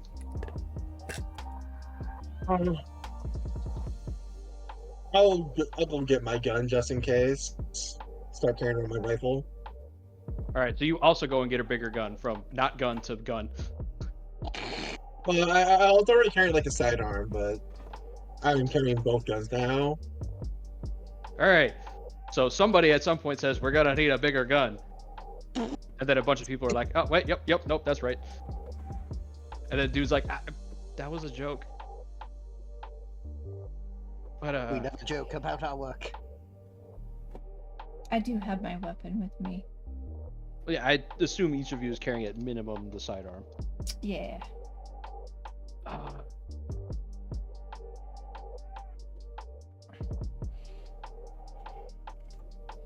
Dr. Megan, I know you're not doing this actively, but go ahead and roll me a stealth real fast. Oh, I know you're bad. I also know you're bad at it. It's fine. Okay. All right, that's the expected result. When you walk into the infirmary, Dr. Chen is there alone, looking over the two patients who are still there. Yeah. Oh, the man you sedated. I'll update you now that you're here. He did eventually regain consciousness. Yeah. He vaguely remembers looking for something, but he doesn't remember getting sedated, fighting you guys, or going on a shit crazy ramble about something crawling up the side of the ship. Okay. He thought when he came back, it was just like, yeah, I was looking for something, that he was like looking for some tool. He doesn't remember what the tool was, but he swears it's like, no, I was looking for a thing, like an inanimate object, not some crazy sea monster. What the fuck are you guys talking about sea monsters? You're the one who said that there was a noise and that it was coming from the creatures of the deep. Nope, that sounds absolutely batshit insane. I have no idea what you're talking about. Yeah, that's what we thought. That's why you were sedated. Do what now? Is that why my fucking neck hurts? You jabbed me with a goddamn needle? Yes. Say I'm the crazy one. Fuck. You're the one who was acting crazy and we had to sedate you. You're just jabbing needles at people's necks. I'm not the crazy one. This is one of those, I wish Helios were here. Unfortunately, you were flailing about, making it hard, so we were unable to get the needle in safely, quickly. Nah, it doesn't sound like me. I don't believe you.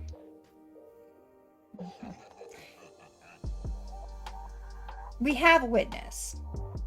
I don't care. You're all crazy.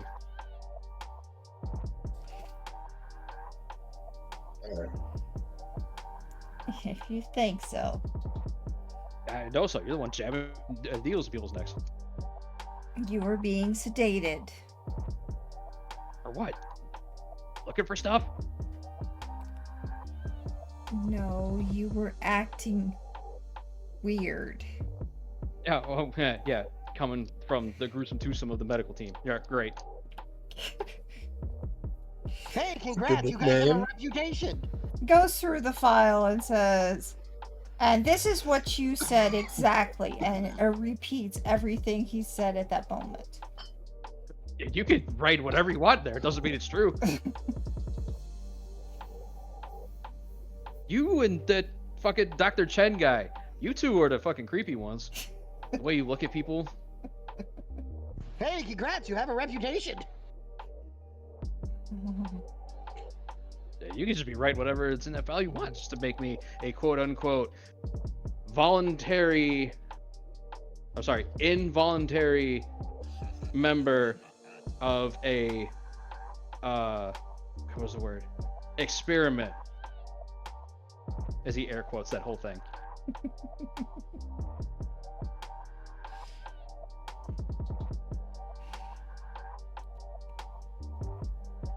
You seem to be lucid now. Do you feel you are up to going back to work?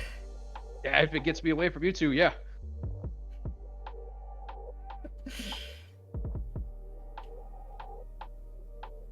Very well. You are just. Cool. You will be discharged. Yeah, as long as it's not you discharging that gun in my back, and gets up and leaves. You have an attitude. Writes it down. Takes out gun, trades it, fades Oh, no. you in the house. Takes notes. No, lady. You have an attitude of creepiness. I don't know. The last time I saw him, he was coming at me with the scalpel. Takes out the notes and starts writing in the file. Subject. See? You don't even refer to me by my name. You call me subject. Wrong with you. It's how you do a scientific study. I didn't. Oh, see? Involuntary. I don't care what happens to me. I ain't coming back to this infirmary. Fuck you both. And he leaves.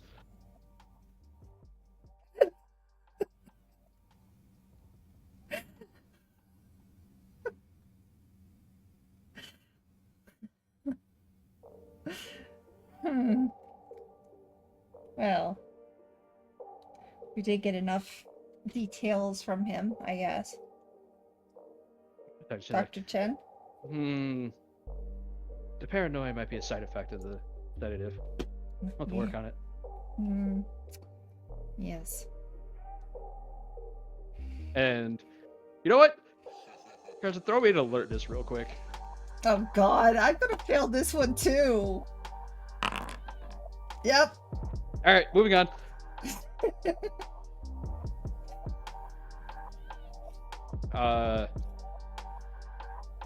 So Grover and Max, you guys are on the same side of the ship. Whether you guys are in the same general vicinity as each other is up to you. The exposed decks are on decks 3, 4, and 5. The main promenade deck is on 4. Be right back. The main promenade deck being the biggest open area at the front of the ship. That'll be in Fair the main enough. promenade area. Max is going to be wherever the most convenient view of that ship is. Anywhere on the starboard side. If you're looking for the most exposed view, it'll be decks 4 or 5. More than likely 5, which is the upper deck, which is where the bridge and the command areas are. And when I say exposed deck, it's maybe 3 feet wide. It's like a walkway. Fair enough. And then there's slightly bigger openings on deck 5 at the front of the bridge and at the back, or at the front and back of the command area. The 2 biggest open areas are deck 4 at the front and back. Those are the quote-unquote promenade decks. But Fair enough. there are exposed walkways on deck 3, but they are literally just walkways that have a couple of external accesses to deck 3. When you get toward the front and after the ship, there are stairs that go up to the promenade decks from those. There are no large open areas for the external parts of deck 3. Yeah, fair enough. Then I'll stay near Grover for once. All right, so you guys are both at the you'd probably be at the front to maintain the biggest thing, and then eventually you would move to the back if you were starting to lose sight of this thing as it's getting behind you. But it is not. It is, as far as you guys are concerned, without any gear, maintaining roughly the same distance. It doesn't. Occasionally it looks like it's getting bigger, then occasionally it looks like it's getting smaller, and it's like, yeah, that kind of happens when you're on a ship. Eh. Fair enough. But beyond that, you guys will basically, unless you change your minds, you'll be there till you guys go on shift or go to sleep, depending on whether you. I'll let you decide whether this was the beginning of your leisure time or the end. So let's just deal with that now. Max, was this the beginning or end of your leisure time? Say it's the beginning. All right, so you'll basically stay there till you get tired enough to go to bed.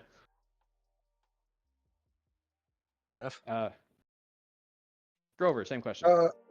I'll say it'll near his end. He's about to head on shift. All right. Dr. Megan was off shift. Dr. Megan, same question, because you were also at leisure time. Oh no, you said you were starting your early, so it would have been near the end. It would Already have have been the answer near to the that. end. Yeah, we already have the answer to that. I remembered. I got there. Yep. My brain isn't completely destroyed yet. Yet. All right.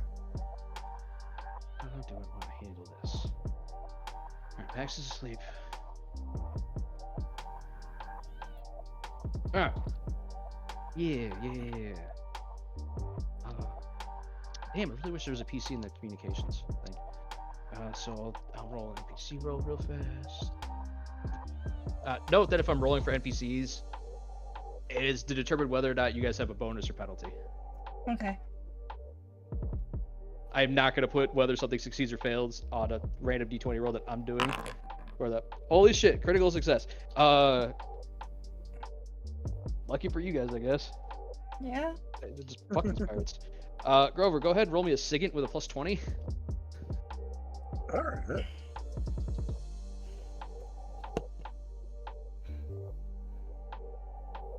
I'm trying to find it. I'm struggling.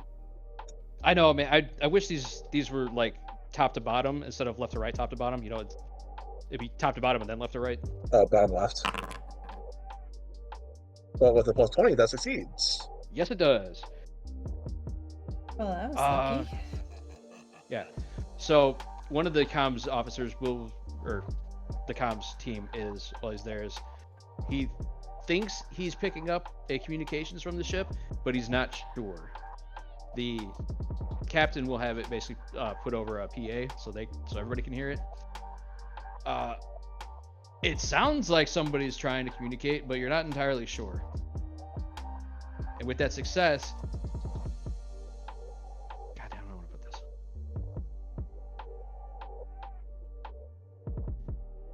this. You think that while listening to this and moving over and looking at some of the instruments and some of the other things, that ship is definitely trying to hail you, but they are either too far, or their communications are too degraded, or their stuff is too broke, or something is keeping the signal from being at full strength. Alright, I'll inform the captain. Well, there's a couple ways we can handle this. We can continue on our heading and basically keep doing what we've been doing and seeing what they do. We can get closer and see if it's actually somebody trying to do an SOS. Or we can assume they're pirates and kind of do a escape trajectory, I guess would be the best way to put it. Basically, instead of heading straight, we turn port a few degrees and see if they keep following us. Because they've been maintaining distance this whole time. They've gotten closer and further, getting around waves or currents or whatever, but that's to be expected, especially with a ship that size.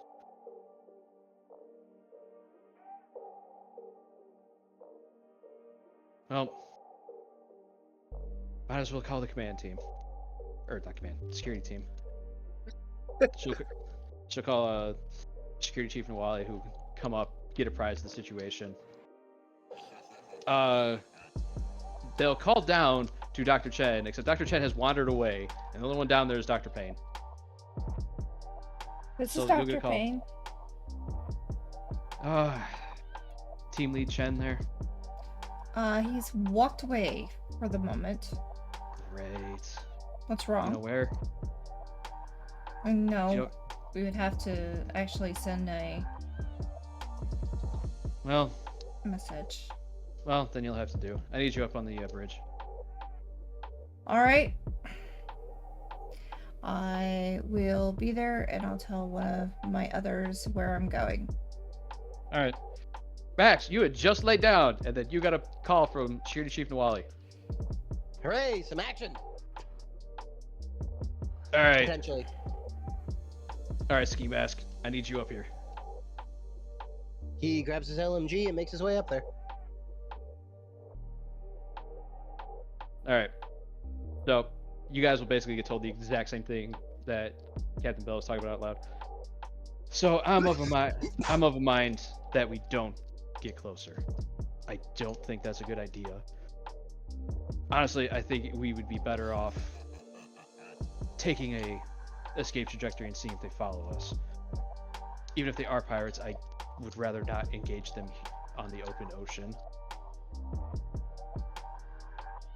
But I would like input from I would have liked to get maybe not Dr. Chen's input, but at least have him understand the situation. I left a message to make sure that he was. Yeah, but you're actually able to military, know. so Yes. your opinion will actually matter. And the security chief still has like, well, if they are pirates, I'd rather we just engage them here and now, thin out their numbers before we get to the island.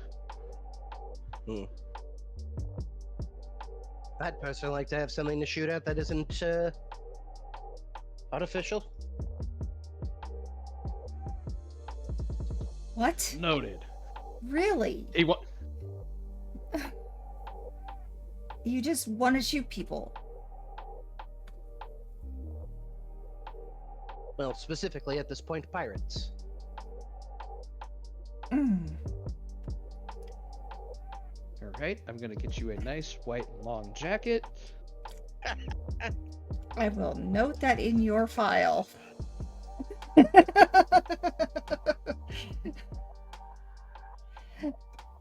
Certainly devoted to the job, I suppose. Join Marines, Grand Line. Yes, this is a One Piece reference.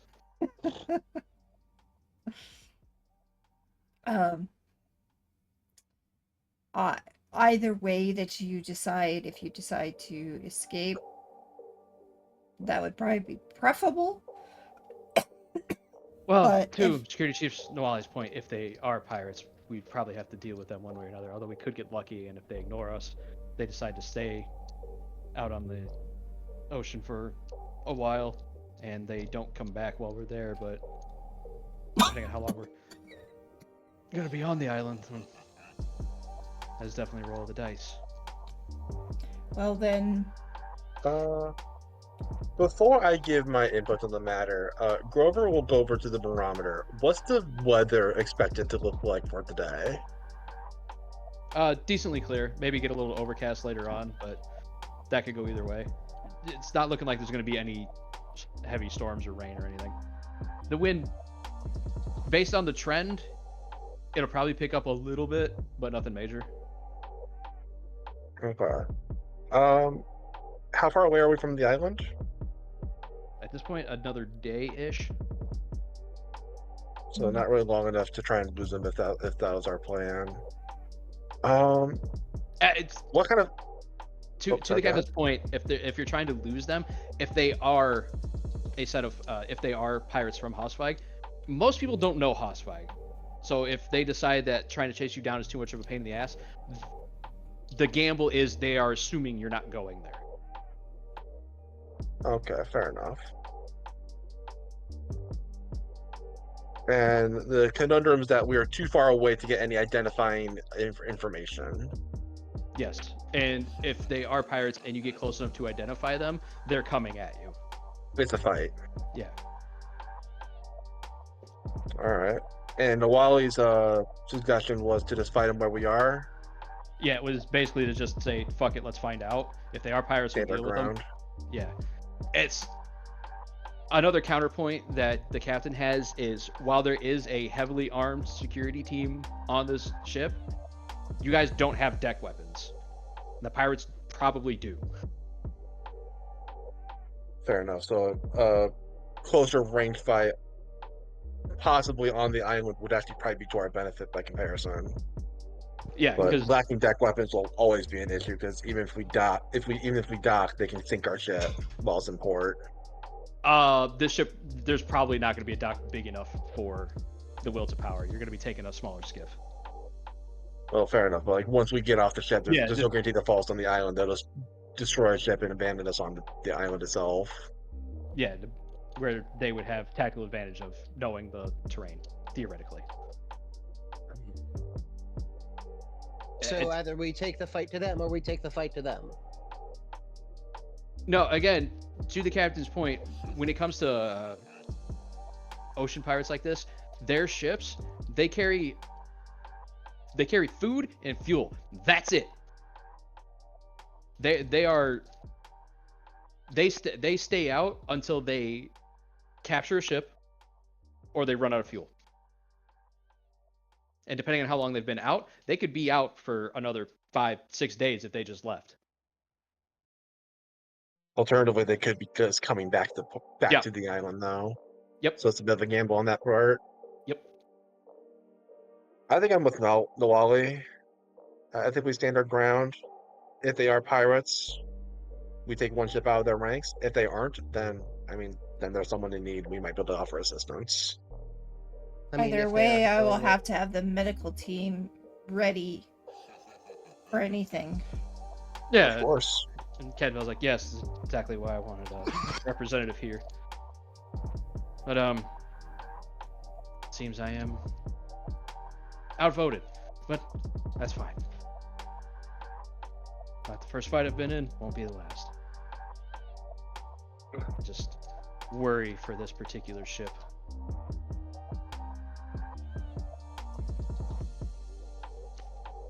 But anyway, all right. We are not going to radio them. We are simply going to get closer, see if we can clean up their signal. There's also a chance that they are purposely sending a degraded signal in order to lure us in. Which is very possible. Yes. But anyway. So, Security Chief Nawali, I guess we would be on, how did you put it? Orange alert, I guess? He's like, yes. The security team will be warned of what's going on, but I will not have all hands on deck yet. Looks over at Max. That means you back to your bunk. Need you rested. He nods and goes off. Goes back to his bunk. Keeps his LMG nearby. It goes off, kills everybody. That would suck. It kills everybody in that room, so 4 people are dead, and magically needs to make a new PC. Oh, magically want to come back as a pirate? Joy. Alright. So, I become the swashbuckler class from Pathfinder. I use all the panache. yeah. So, Captain Bell is going to get you guys closer to the ship. She's like, but if we're going to get closer to them, then I'm going to be cautious about it. I'm going to do it slowly. We have over 24 hours to make it to the island, and I would rather have all the forewarning of getting attacked beforehand. While they might have larger guns on their decks, I don't think they're going to have anything on par with a warship. And I'm pretty Makes sure sense to me. I'm pretty sure our ship is faster than theirs. So if we need to engage, I think we can close that distance pretty fast. Very well. I'm gonna go prepare my team and see if I can find Dr. Ched. As you guys are about to disperse, this is even before Max manages to fully get out of the room. Ross Hendrix shows up. He's like, why are so many people on the security team up on the bridge? Potential ship on the Potential pirates. Oh, yeah, we are close enough, aren't we? Huh. So what's the plan? We're gonna get closer and we'll see what happens. The bold approach. I like it. All right. Cool. I'm a not be here then. He walks away again. If you see Dr. Chen, please tell him that Dr. Payne is looking for him. Who's the boss? Me? I don't deliver messages. Of course, sir. All said while walking away. How is Dr. Chen just missing? Is he not carrying a radio of some sort? Is he? I wouldn't know this. He should be. I He's not wouldn't- answering if he has one. He's not answering his radio. Interesting. We have a Here- rogue agent. Security Chief Nawali. I'll find him.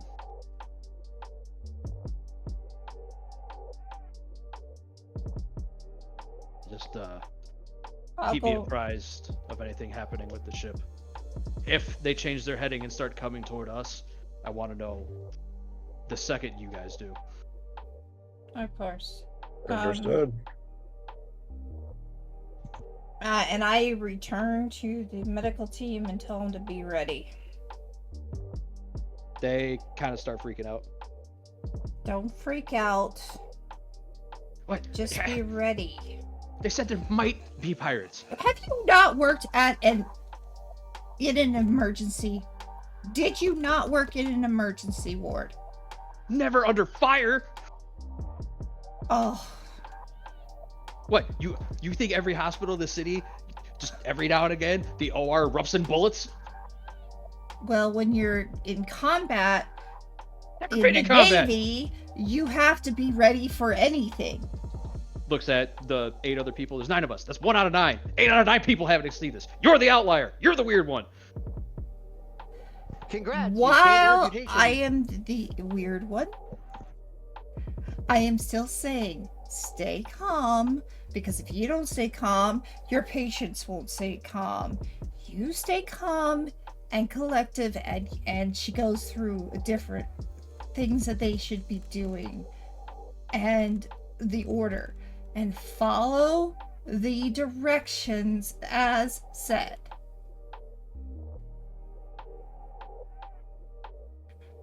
And she gives out the directions of how it should be ready for any emergency ward. Well, they're gonna get them. You know what?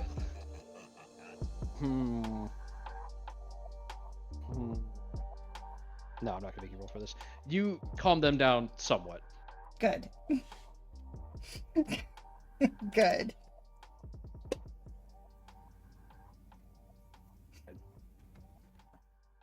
Yeah, you've been in enough combat situations. Don't think it's worth making you roll. Yeah. Now, Alright. does Dr. Chen ever show up? Oh yeah, eventually. Okay. He's like, yeah, heard. Seems we're going to be in an interesting situation. Yes. May in fact, get to see the results of. Looks around at the other people in the infirmary. No, I'll keep that to myself. Then goes over to like what counts as a desk here, which really isn't a desk. It's kind of a smaller standing desk. Mm-hmm. Starts going through some things. It's one of the small metal tables on wheels. Yeah, basically.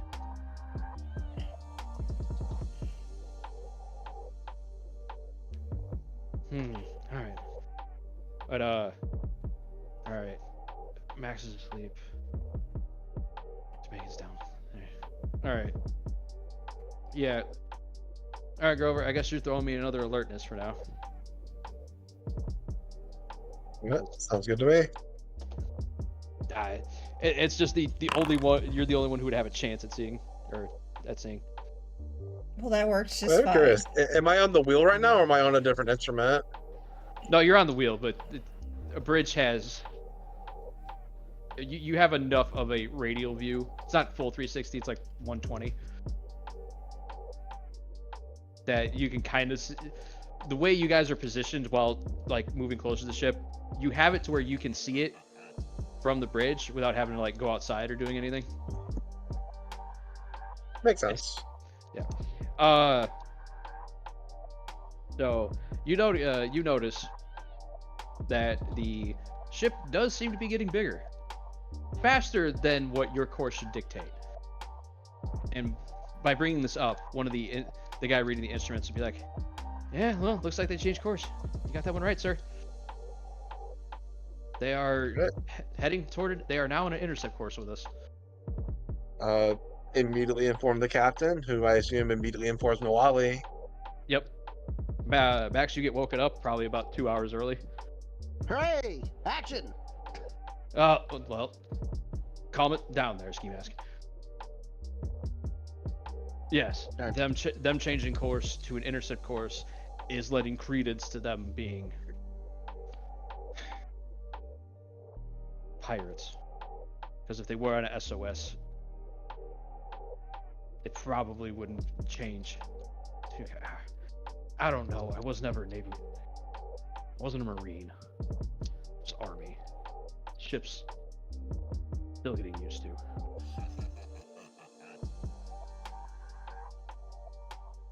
But let's go talk to Captain Bell and see what's happening. Actually, Grover, you would have been talking to First Mate Fuentes. Captain Bell had been up too long and had gotten recommended by literally everybody to go get some goddamn sleep. So the First Mate is currently taking over. You guys, Security Chief Wally will get there easily before Max. Max should only be maybe 30 seconds behind. Fair enough. First Mate, it's like, hey, Security Chief Wally is, so if they have changed to an intercept course, what is the most likely scenario then? Potential attempt to ram. First Mate looks at you, cocks an eyebrow. What? No. Intercept meaning that our paths will intercept, not that the ships themselves will intercept. Not necessarily. That would depend on speed. Yeah, there's two things. If it is an SOS and they're capable of moving their own power, I don't know why they'd be sending an SOS. But if there was a reason for them to be in an emergency situation, but the ship still functions, then they could be moving they could have changed to an intercept course to speed up getting into contact with us. Alternatively, it could be that they've noticed we've been getting closer and they are pirates and decided to, again, speed things up. At the end of the day, all we know is that whoever's on that ship has decided to speed up our meeting.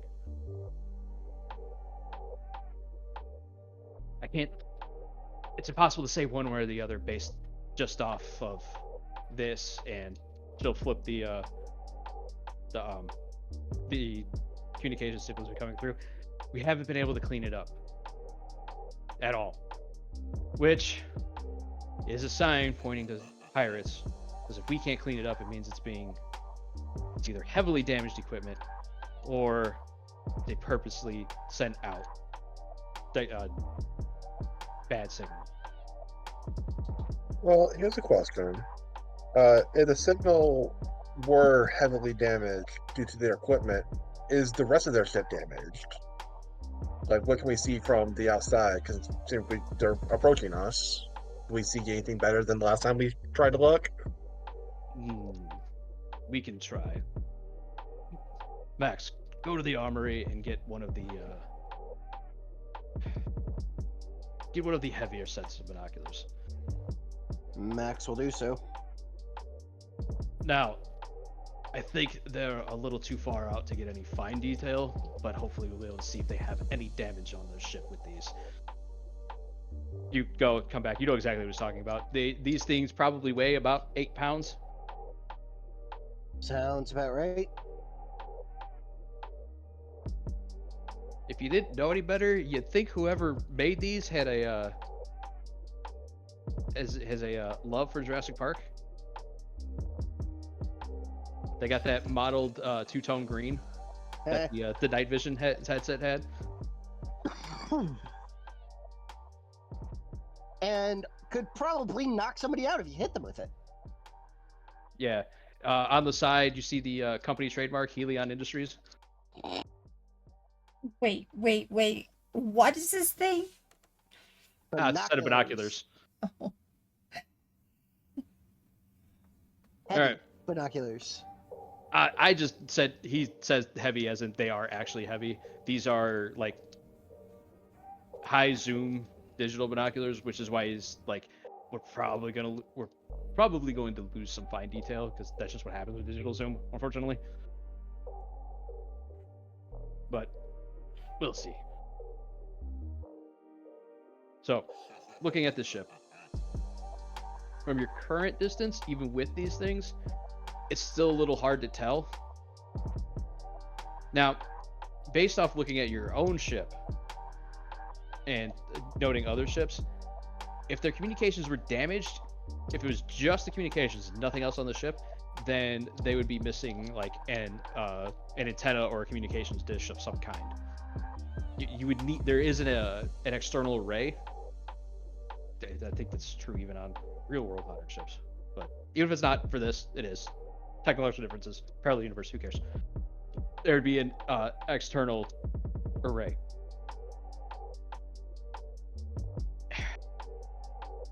You think there's one there, but you'll still have to wait. You'll have to check it basically every hour to see. Maybe not every hour, maybe every half hour. You'll have to check it regularly. You guys know what I'm getting at. Yeah. Fair enough. Okay. Well, keep working on that signal. You there, DiMaggio, you're going to stay here on deck 5. Keep checking that ship. Every 20 minutes. I want you to check it again. Nothing's changed, then you don't need to say anything. You know, it's Fortunately, I'm going to be out of contact for a little bit. I'm going to get at least a couple hours sleep, hopefully. well, Means you're technically in charge, Ski Mask. Ace. Good luck with the sleep. Yeah, shouldn't be too much of an issue. Alright. So, this does mean that I want a alertness from you, Max. I think. Don't roll it yet. Well, that's low. It's better than base. I don't want to hear it. True. Damn. Alright. So, with that failure, you're up there, you're doing exactly as you were ordered to do. Every 20 minutes, you pull the binoculars back up, you check the ship. The first time, looks exactly the same as you checked it right before Diwali left, because you made sure he had you check it before he left, just to make sure you knew what you were looking for. 40 minutes go by, you check it again. You don't see any difference, except for the ship looking a little bigger. Hour goes by, check it again. The ship's a little bit bigger, but you can't tell. Hour 20 goes by, hour 40 goes by, 2 hours, 2:20. Around the 2.5 hour mark, you decide that, you know what, I'm gonna check it now. This ship's a lot closer than I thought it was gonna be at this point. You check it again. The ship Okay. does in fact have what appears to be, at least on the outside, a fully functioning external array.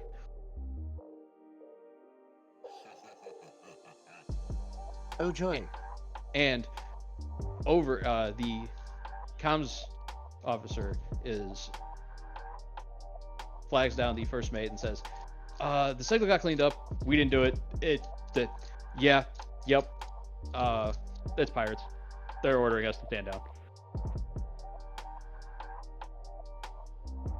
Well then, we've got incoming.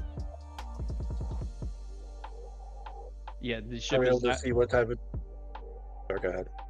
then at this point the ship has changed course again and is now not coming directly at you, but you guys will be basically within combat range in probably about 10 minutes.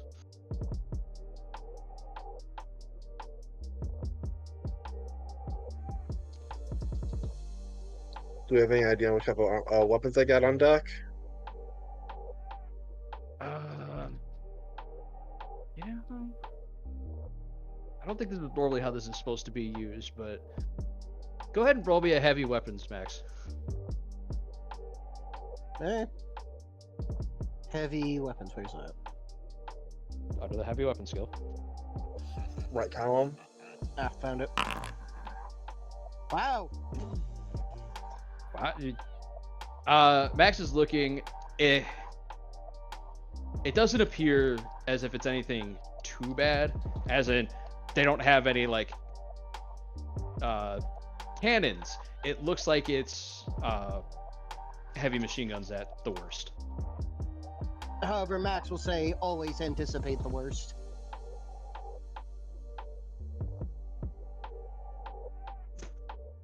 Fair enough.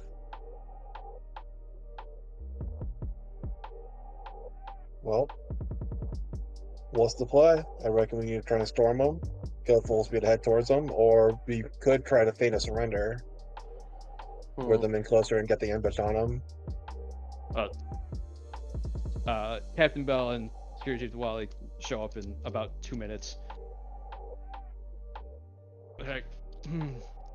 Well, this is unfortunate, but I guess this is exactly what we were planning for. Chief Wally, having only slept for maybe about 2 hours, is like rubbing his face. Ugh.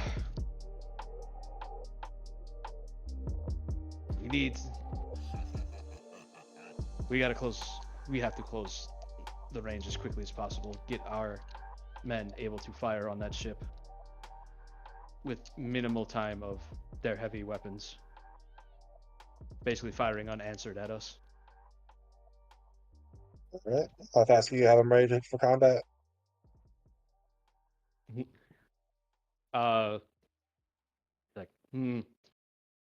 If they did as they were ordered, about 2 minutes. Alright, so 2 minutes. Full speed ahead, Captain? Yes. Yes, get us in, yeah, just turn us right at them.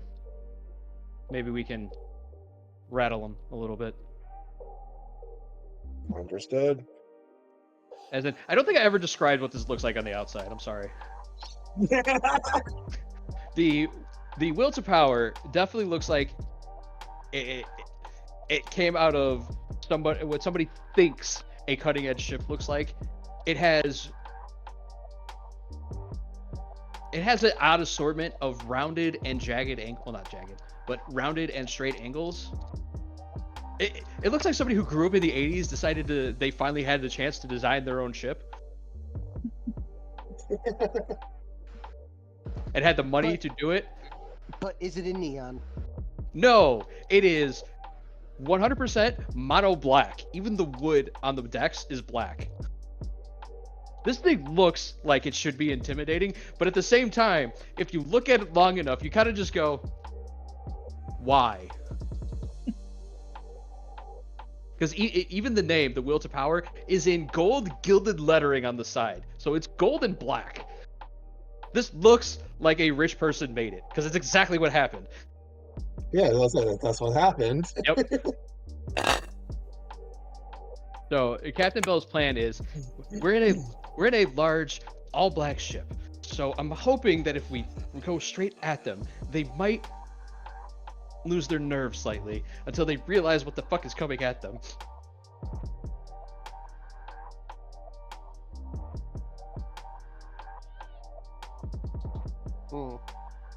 Might be fun to see. Which means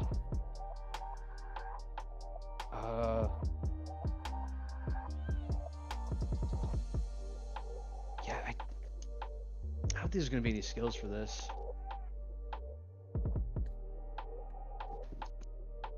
No, you know what? Fuck it. Grover, drop me a persuade. Persuade? Yeah. Because persuade is just kind of a catch-all for social things in this. It covers like diplomacy, deception, and intimidation. Are we cool if I use our second crew bonus here, guys? Go ahead. And that'll be those 3 for the combat proper. Alright, plus 10. All right, you got it. The plus it mattered! Yup.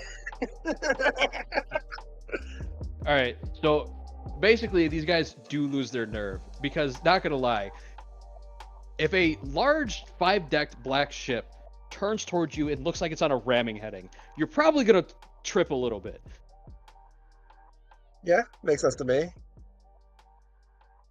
So basically, I'm going to ignore their first round of heavy weapons fire, as they just don't take it. Which means they are going to go ahead and get 1 round instead of 2 of heavy weapons fire on the ship. There would only be 2 platforms.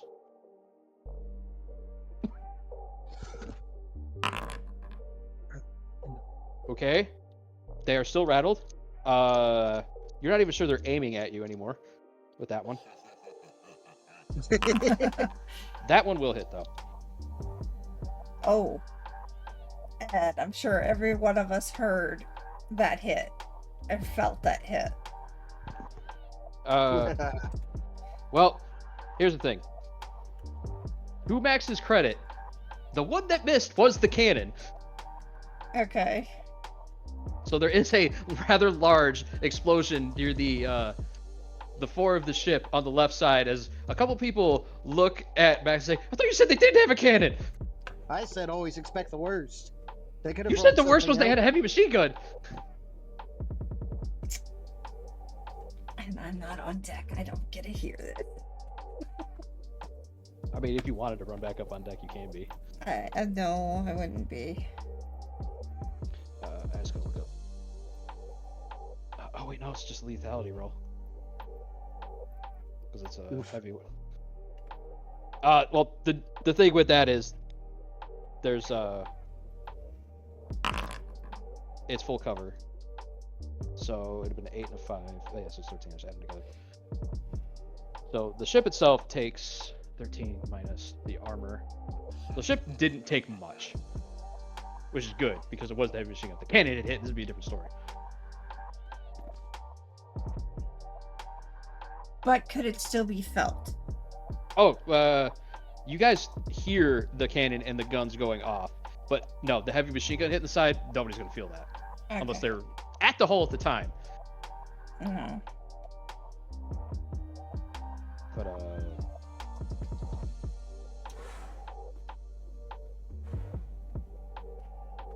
what is that's an 85? Yeah, that easily would have failed the lethality roll, so I'm not gonna say anybody got hit. Ah, damn, I should have made a staff page for this. Let's bring it up. Because now that we're in this, full transparency, yes, your ship can sink. And yes, if you're on it at the time, and there's no other ships around you, congratulations, you're dead. Mm-hmm. If you're all on the ship, when it goes down, congratulations, game over.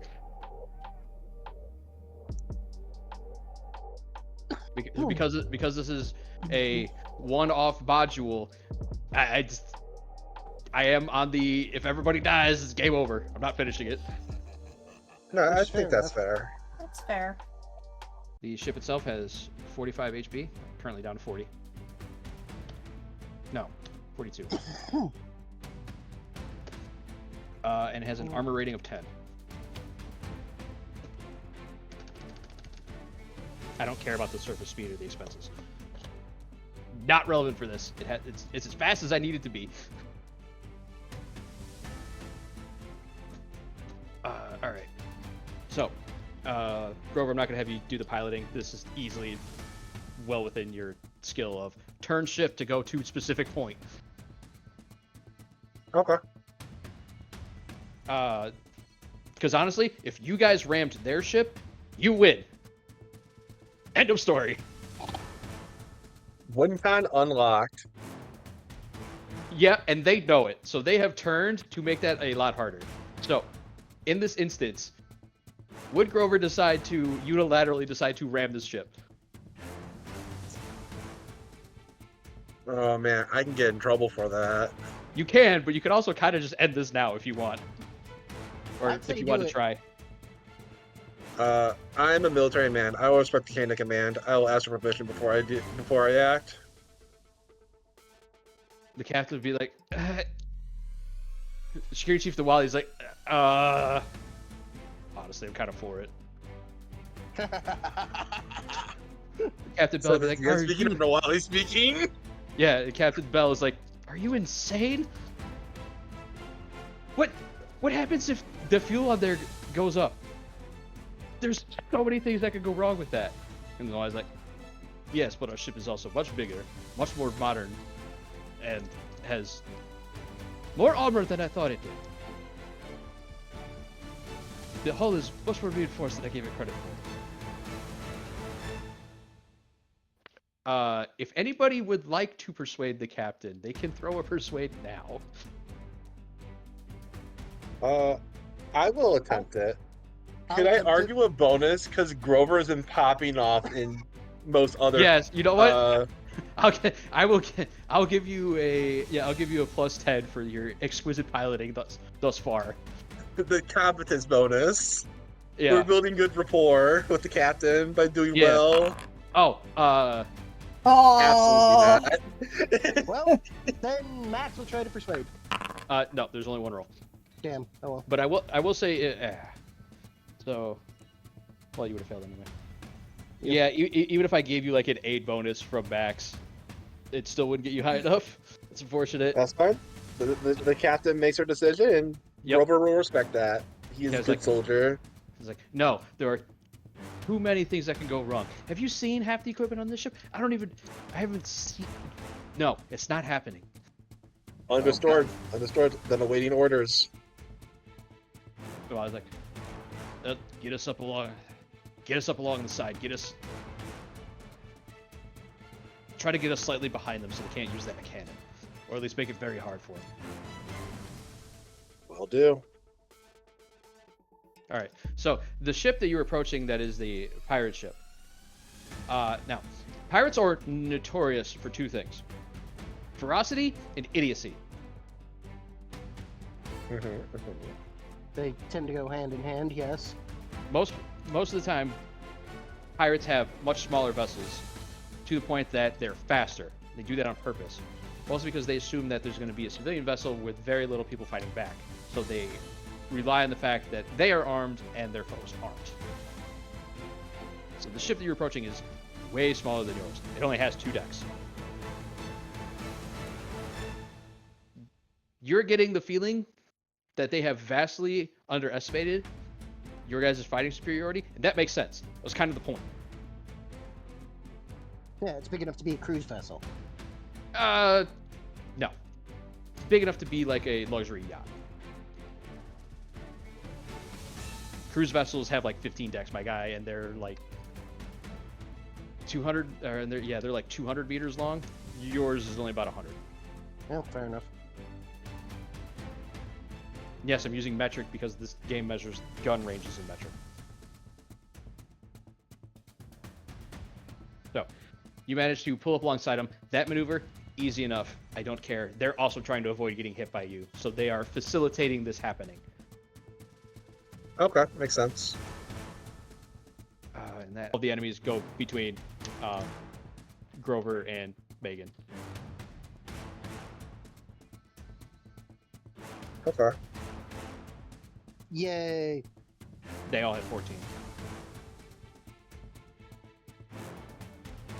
So basically, as it stands now, you got the ships basically side by side, well, as side by side as you can.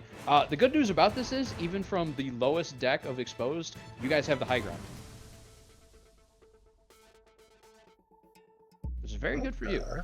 I'm not going to apply it as a bonus to you guys. I'm going to apply it as a penalty to them. That makes sense.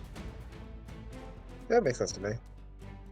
All right. So for the sake of this, you guys, you have already moved out to the decks. I don't care what deck number you're on. It's not going to change anything unless you're trying to jump onto the ship.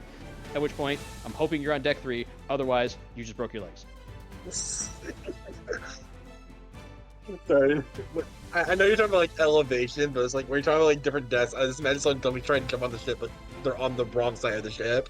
Fair You enough. just jump into the water. Fair enough. I'm sure there's somebody who's done that already. They Not just, in one of grab, you just grab a rope, swing out, realize there's nothing there. Ah! not in any of my games. Look before you leap. Yeah, I like to assume competence. You should never assume that. Oh no, I absolutely should. Just because the player is incompetent doesn't mean the character is. Well, it's like Max. You assume the worst. Fair enough. All right, Grover, what deck of the ship are you on? 3, 4, or 5? Well, I imagine I'm still steering, aren't I? No, I'm assuming that you have gotten the ships next to each other, and that somebody has taken over to basically hold it straight, and you have moved out that I to can get a be in gun. firing position. Yeah. Okay. Because otherwise, it would take you basically like 2 turns to get into combat. I'm not gonna do that to you. All right, fair enough.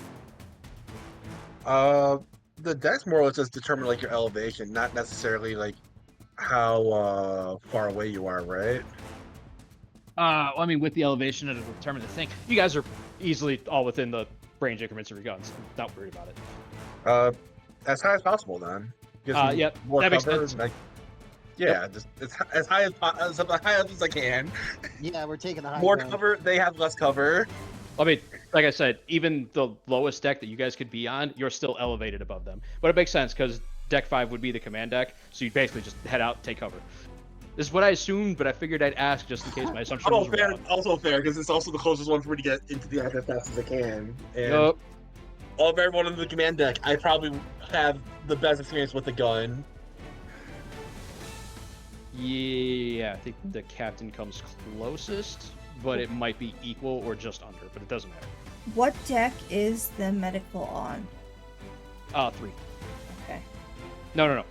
It'd be 4. It 4? would be, it would be on the deck with the promenade, so if they had to airlift somebody out, they wouldn't have to go upstairs and all that. Okay.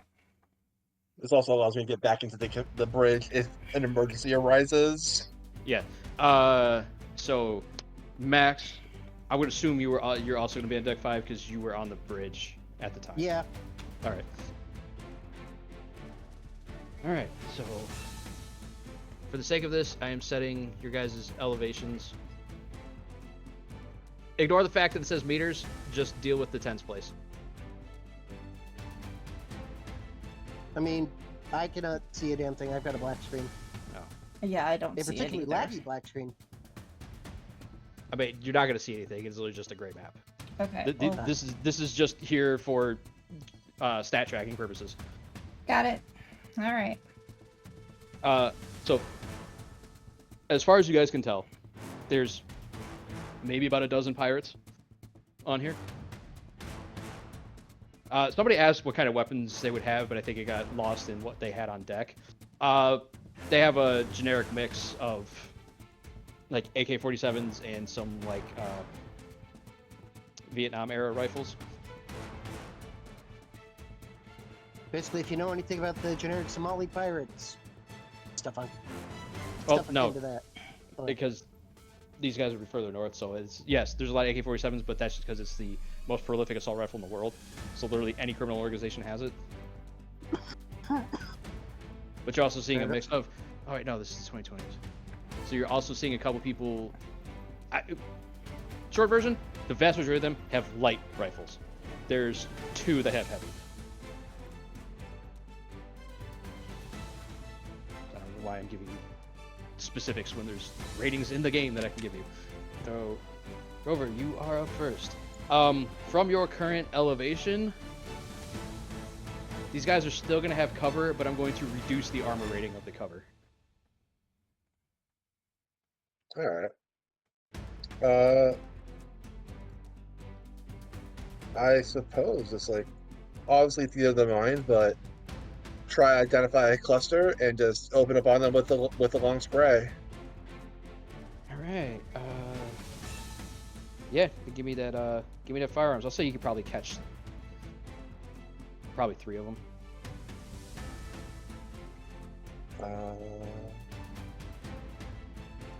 I have to edit the listing so it has lethality on it. This is 10% lethal, right? Yeah, because they're behind hardened cover, which is just what cover has, you will automatically fail the lethality, but you still roll it to see how much damage you do. Oh, fair enough then. Ouchies. What in the ever-living fuck? Okay. What does this mean? Means you do 18 damage. Well, I missed. Oh, right. No, you critically failed. I forgot. We haven't got to lethality. Nah, you just missed, man. I'm not gonna sit here. Okay, it's not like my gun blows up in my hand catastrophically and blinds me. No, So here, critical hits and fumbles. An attack roll that fumbles is bad news. The exact outcome remains up to the handler to conclude. A gun misfires, requiring 1d4 turns to clear. Weapon drops and takes a turn to pick up. The attacker accidentally hits a friend or bystander. There's literally nobody in your range that you could hit for that one. The attacker stumbles and falls. You know what? If we're going by the exact rules of the book, which I should, one of your knees gives out, and on your next turn you'll have -10 to hit. Okay. It's been a while since you fired a gun with this much recoil. Just gotta shake off that rust a little bit. All right. Now said pirates. Well, I don't feel like rolling all these out. So I'm just gonna say each one of you takes an attack, and then the other 9 will go somewhere else. All right.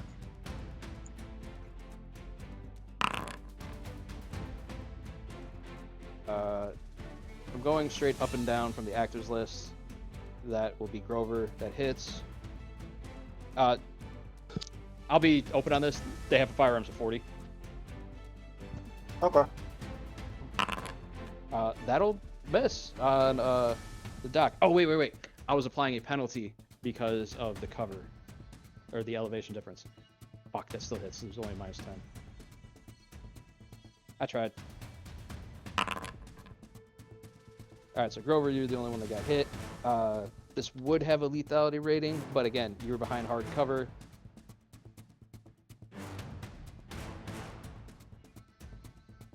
All right. So damage. Yep, so 2d10. Yeah, So I so take 4.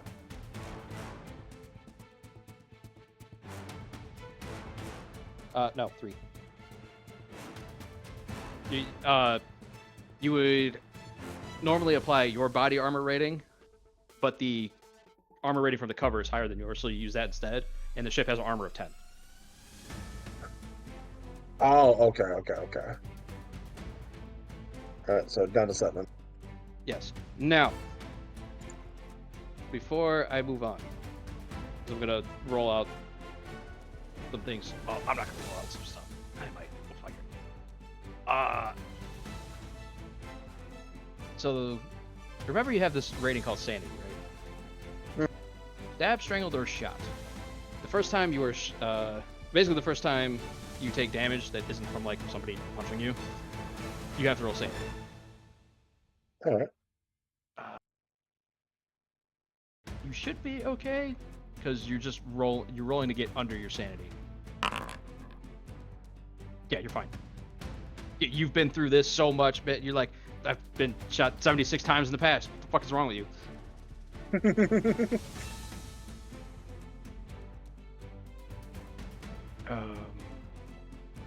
open up your sheet real fast. So, Grover, can you go to your statistics tab?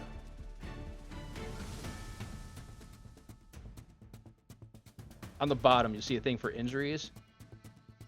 If somebody has attempted first aid on you, which they have not, but in the future, note that down, because you can only receive like first aid like basically once per combat. Okay. And that'll apply to everybody. So there's 9 other pirates. Do that. We'll roll that out. I mean, fucking secure cheap Molly, what I expect. Ooh. That was okay. What's their rating? That, okay. Alright. Dr. Megan, You have been shot at. I've been shot at? Yeah. They Even missed. on, but they missed. Yeah, I'm assuming you're out on the deck and ready to go. Otherwise, it would take you 2 to 3 rounds just to get to combat. Okay, I didn't know where I was. Thank you for reminding me. Okay, well, if I'm going to be shot at, thankfully I have an F-16. Yeah, shoot back. I will shoot back. Where do I do it? This one here? There you go. You hit. Now, the fun thing about rifles is if you read in the book, they do not have a damage rating. That is because they have a lethality rating instead, which I believe a light rifle is 10%. Yes, Grover? Yes, it's 10%. Yeah. All right. So because the enemy is behind hardened cover, you will automatically fail the lethality roll. I still want you to roll 2d10 though, because that's how much damage you'll do. Okay. So while you're doing that, normally what a lethality rating is, you roll a, you're trying to roll that percentage or under, because if you roll that percentage or under, anything that was hit by that attack automatically dies. Mm-hmm. Let's roll this once. All right, so that'll do that. All right, Max, you have also been shot at. Yep, and Max is returning fire with his LMG. All right, so you also have the thing of you could do the long burst. Are you going to do that too? Yep. All right. And you hit, so this will get applied to, I believe, everybody that would get caught in the burst, right? Yes. I assume so. You got the book. Open. I know, but I'm also going through like 9 different pages because I have to stat track, which requires me to go to a second book, by the way. Because... the LMG also has the lethality 10% thing. Alright, so go ahead and just roll 2d10. That should roll it from next to lethality rating on its own, right? Hopefully. Yeah, a long burst fires 5 rounds with a kill radius of 1 meter. Alright, well, you roll real bad, my dude. Yes, I see. You do no damage as the armor, as the their ship armor eats Oh, off I of it. rolled a D100. Yeah, normally lethality is done with the D100. If I'm doing it without having a sheet open, I just do 2d10 if it's automatically a failure. Fair enough. Yeah, apparently I rolled a 1 and a 2. Yeah, so unfortunately you hit nothing but cover.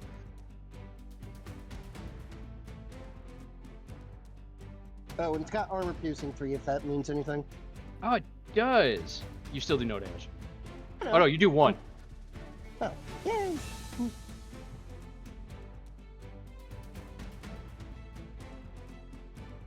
I mean, it's better than doing nothing. Yep. Chip damage is better than no damage.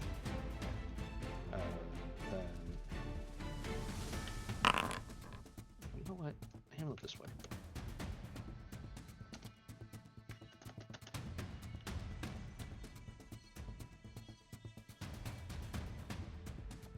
Is it just us 3 that are fighting, or are there more? No. people? I am not rolling out fucking 17 more attacks. Okay. So That would be insane. yeah. So basically, I am. Crap, that's not what that was. I am kind of handling this in a like mob troop cluster type deal. Okay. So with the guys doing burst, you guys are actually doing a little bit more damage to compensate.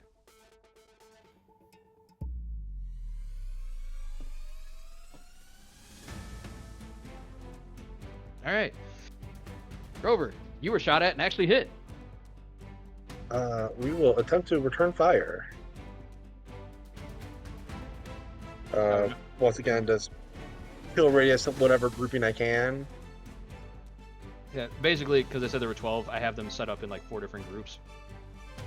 And I'm just taking damage off as like a group.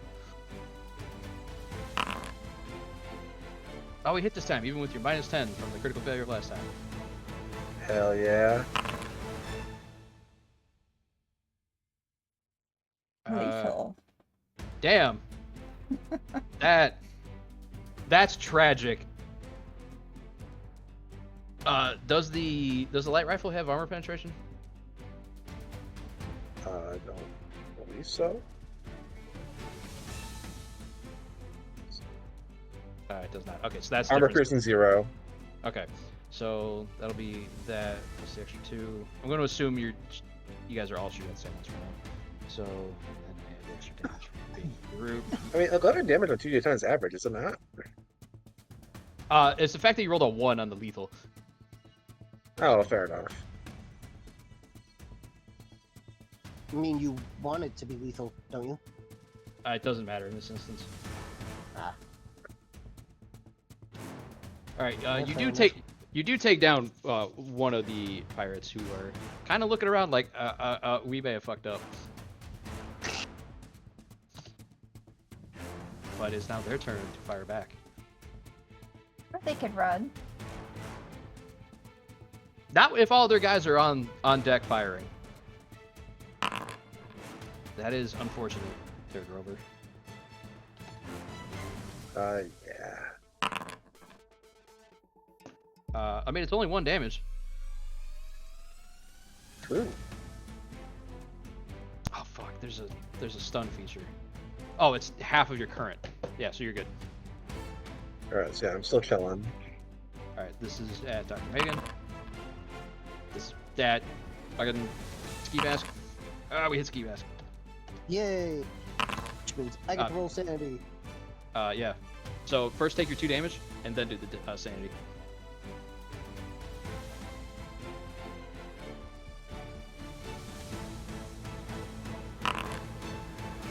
You've also been shot 76 times before.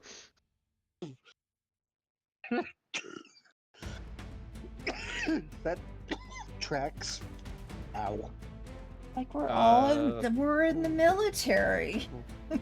Yeah, so then we go to, yep, now we're on Dr. Megan. Alright, Dr. Megan. Apparently they just don't like shooting women. That's fine.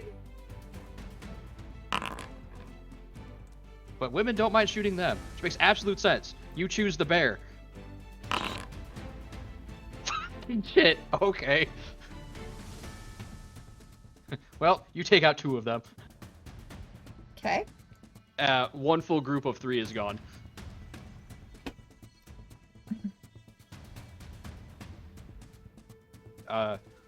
Grover, one of the medical team that has gotten up the nerve, comes up to you, starts examining your wounds, and says, you know what? I'm not used to doing this. I'm not used to doing things under fire, so you're just gonna have to put up with this. And they hit you with a painkiller. You have 3 temporary hit points. Okay. I am using max pain rules. This does not count as first aid. Okay. That's good. Because basically after the combat, those temporary hit points will drop. Note that as long as you have temporary hit points, even if your normal hit points hit 0 for whatever reason, you can keep fighting. Okay. But Sounds good to me. We go But- to the I didn't hear no bell. yeah, but when the adrenaline wears off, you're dead. But Oh, that you was use that. dying hit points? Or you just go like dying state? No, your dying state is when you have like 1 or 2 hit points. 0 Yeah. is death. Got it. Yeah, 1 to 2 hit points. It says unconscious. Yep.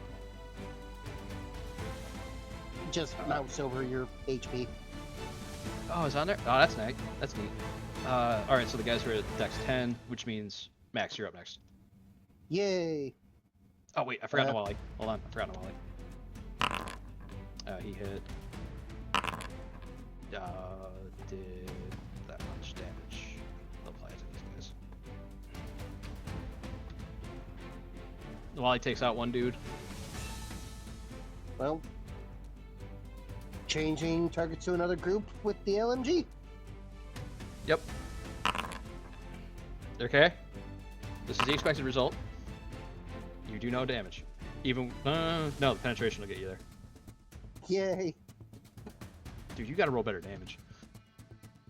That's is still enough to take 1 out though. Yay! All right, Grover. 5 of the 12 are dead.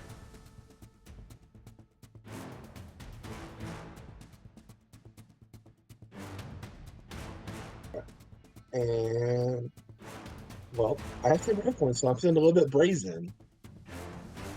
We attack again. Another long burst.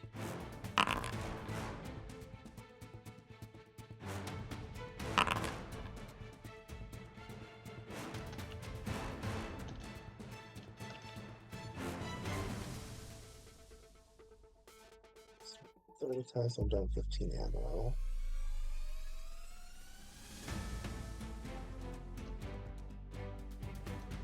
How close is Grover to me?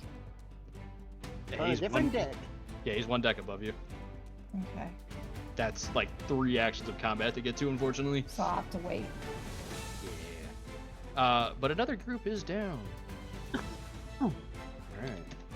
So there's only 2 groups left. Yeah, they're gonna fire at Grover and Dr. Megan. They're the ones doing the most work. Coming at Grover. Okay, apparently I only roll low against you. That's a lot. That's not good. Wow. Hmm. I might be dead, actually. You had 3 temporary. I have, okay, I have 10 armor, right? Yep. So I take 6. Yep. So I'm at 3 and stunned. Yep. Can they get him into cover so at least that he's not going to be killed? Well, you can't, but somebody else can. I'm not that worried about it. This is the Alright. shot coming at Dr. Megan. Well, they finally Ouch. hit. Oh. That's 10 damage. That ain't good.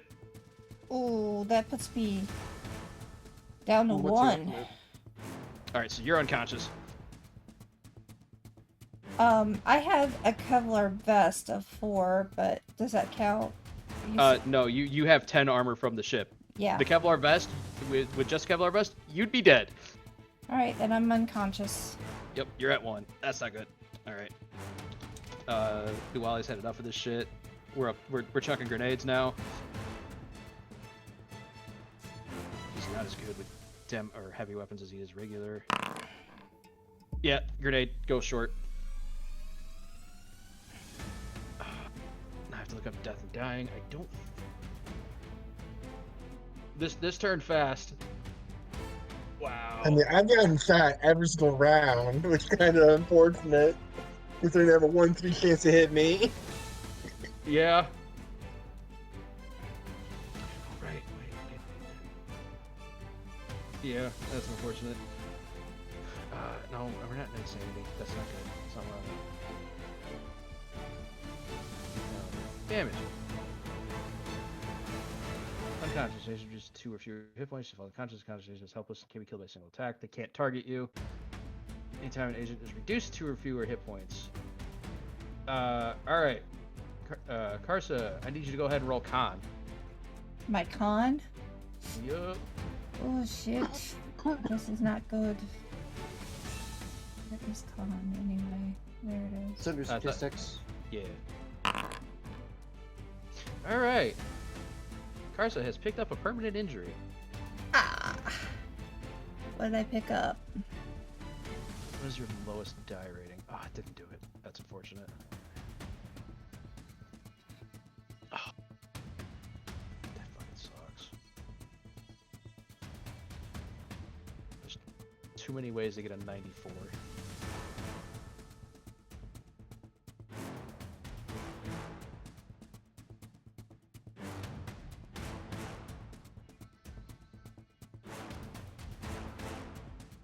We have to come up with a better way to do this.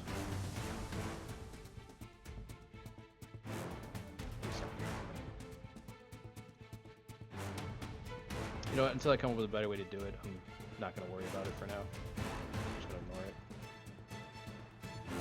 We might not get much farther than this. No, you'll be fine. I don't know. I'm dumb. Ignore me. Alright.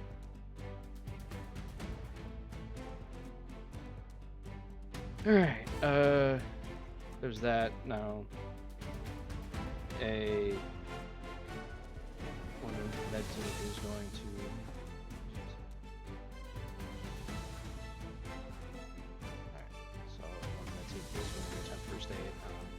sector.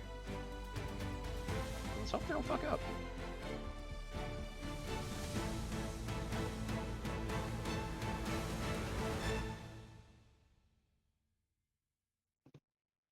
Let's hope they don't crit fuck up. They did not, but they also didn't succeed. Hey, you'd rather them fail, because if they crit fail, you're just dead. So I have to hit the first aid has been attempted. No. Well, not for this. No. This is stabilization. Because it... I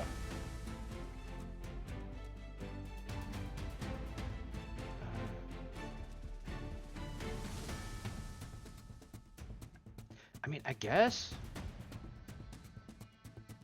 It's up to you.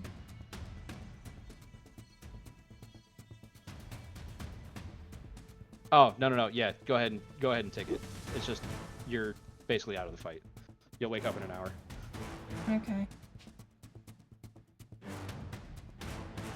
But Max, you also have a couple grenades.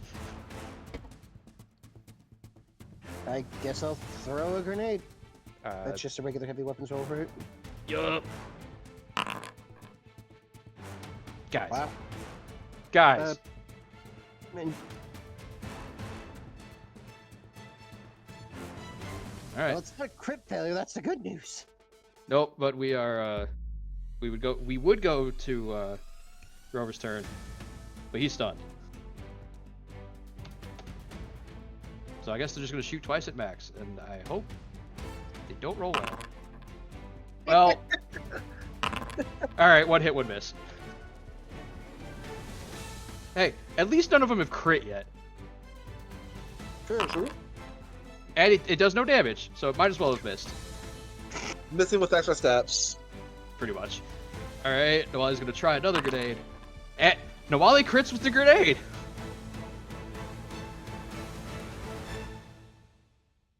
What's the lethality of a grenade? Because the cover's not gonna matter to this because he's throwing it behind it.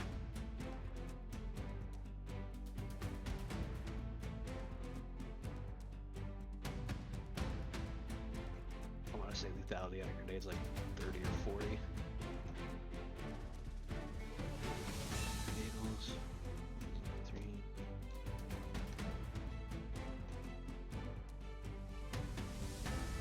And grenade. 15. Come on. Oh, and it uses athletics. Doesn't matter. I think 50% with the grenade. Alright. So. I'm just gonna roll his 2d10. I know how to read 2d10 for that. That would be 73, so he would not have gotten lethality. Does do 10 damage.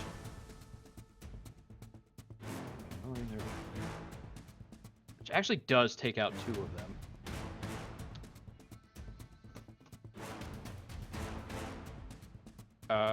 The medtech is just going to drag Dr. Megan back into the Isn't there a ship. med tech up here with us as well? Yeah, but they're waiting to see if they have to stabilize anybody. You've taken like 2 damage. They don't care about you right now. Fair. We just get a stunned unconscious. Well, yeah, that's why they're dragging. Well, he's not unconscious. He's just stunned. Oh. He's not stunned anymore. Then the rest of your guys, we forgot to roll last time. Oh, well, that group's gone. All right, Max. Let's try another grenade. Sorry, this wasn't supposed to be this hard. I literally forgot to roll for the rest of your security team for 2 rounds. That's my fault. That's on me. Well, I threw the grenade. I got a success. All right, click the lethality rating, because this you will get lethality, because it doesn't make sense with the way they're standing for the grenade to do anything with the cover in the way. You have to throw it behind them in order to hit them. I never added grenades to my inventory. Just roll it for the for your rifle, and if it's between 10 and 15, then you have lethality. It didn't matter. But 14 damage, no cover with that. You knock it down to 1 dude who is unconscious, and he's just gonna die. And Wally is gonna be like, nah, fuck that, kill him. Knu Kni! Pretty much. I mean, what else? What else is he gonna do? Like lead that guy to bleed out there on a random ship bobbing in the ocean? Nah, we do show mercy. All right. So they will attempt first aid on all of you. They have a 50. They are not as good as Dr. Megan. That is a failure on Max. Now we will try Grover. Okay, apparently your guys' med team just absolutely blows. I'm the only good one? Damn! Come on, Dr. Chen. Well, he's not rolling. He's not doing this. These are the other guys. You think Dr. Chen's gonna be playing first aid? He's in the infirmary reading the DC Journal of Internal Medicine. This guy. Yeah.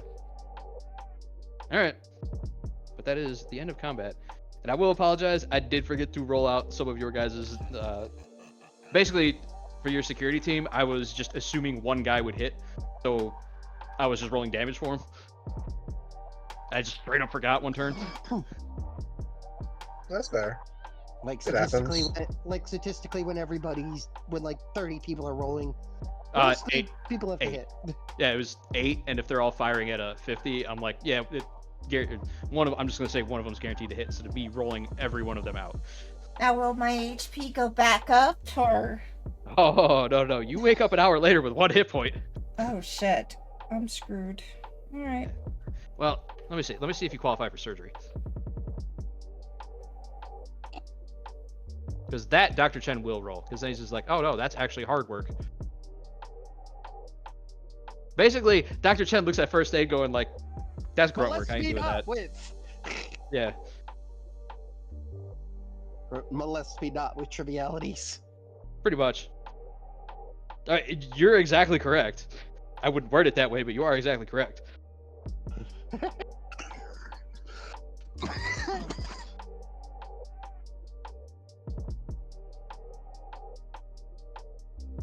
Treatment is medical care in a hospital or aid station. Once per week. So yes, you do qualify for this.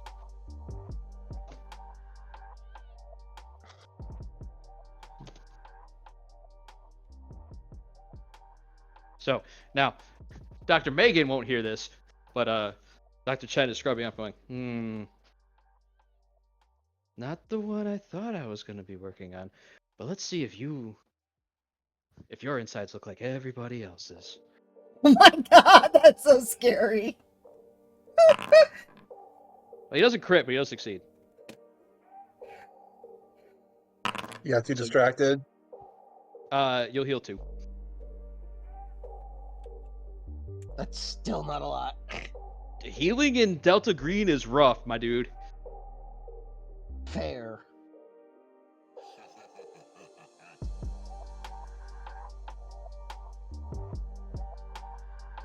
It's scary. Yeah. Because basically, Dr. Megan's going to be on bed rest for a while. I mean, low-key probably same over here. I Yeah. also got pretty fucked up. I mean, you're also going to get, well, first you're going to get oh no, they failed your first aid. You're going to get a surgery. You go in next, they put you under. Dr. Chen does not say anything creepy because he sees you're awake. Fails. I guess he should have said something creepy. Damn. I mean, he has an 80. What do you want from me? No. You are just having the worst luck, Grover. I mean, I had really good luck up until the combat. Again, which I what suppose happens tracks. if we all die? It is game over, and I will describe what happens. Okay.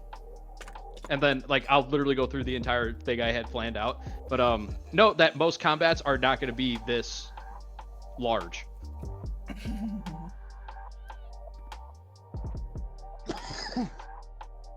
But for this, you guys, Security Chief Nawale will basically look at Max's flesh wound and be like, yeah, you're fine. He nods. I have definitely had worse. It's why I wear the mask. Two others of the security team did not fare so well. Nobody died, but there are a couple that are going to be on bed rest along with Dr. Megan and Grover. Mm. And after a small confab, because you two are not allowed to leave the infirmary as of right now, when you guys get over half health, they'll let you guys like get up and walk around. But until then, you are in the bed. Actually, Dr. Megan, you're on an IV drip the entire time for pain meds and saline. Grover, you have a pain drip, but for the most, because you're at like 3 hit points, right? Yeah. Yeah, it's like 30%.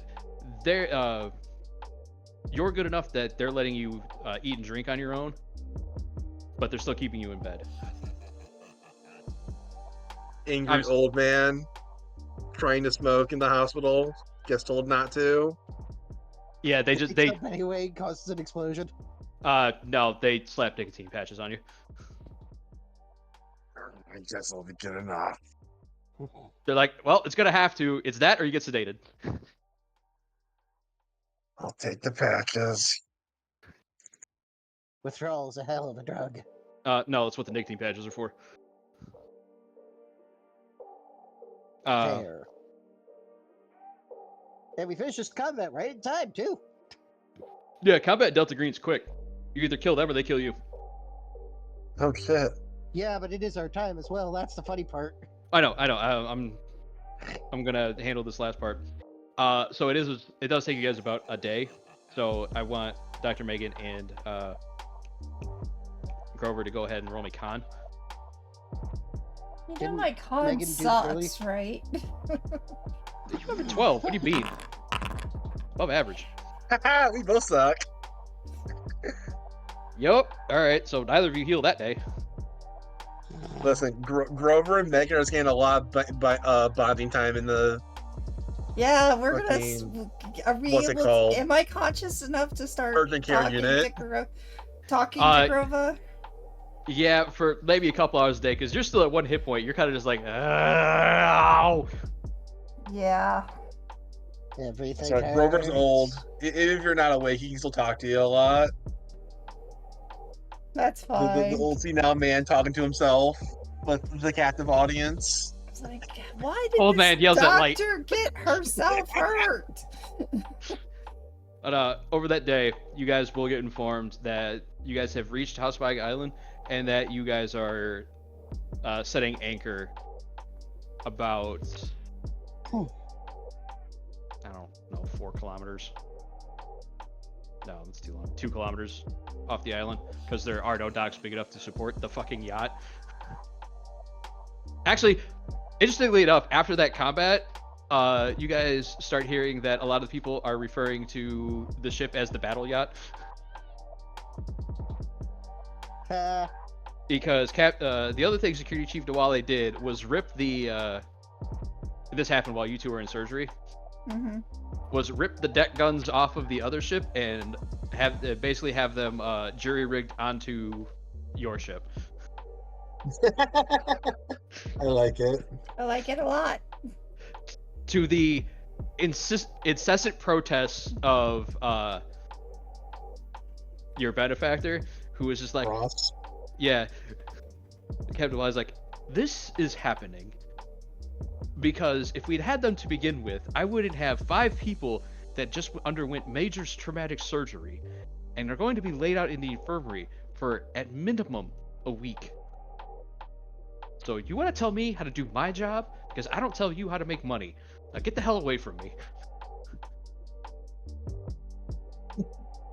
Max just kind of claps. It's not even a slow clap. Actually, Max, you can also go ahead and roll con. Hey, Go ahead and heal 1. Damn you! Because you did take an injury, you're on light enough duty that I'll let you take the natural healing. Yeah.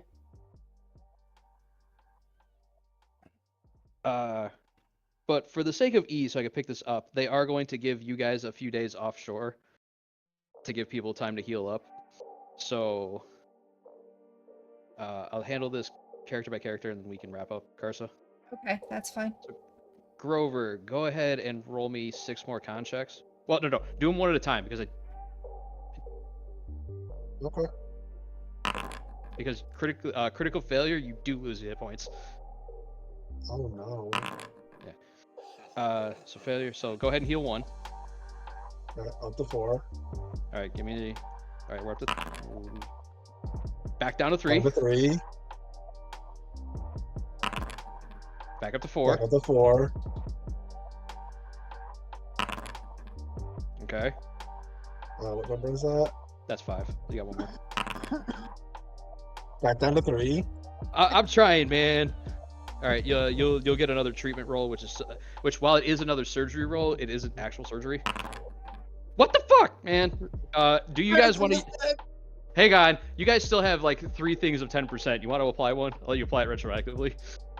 I'll Sure. agree to that. Yes, Alright. yes. All right, heal 2. Back up to 5. All right, you're finally allowed to go out and smoke. All right, my turn. All right, Karsa. Yep, your turn.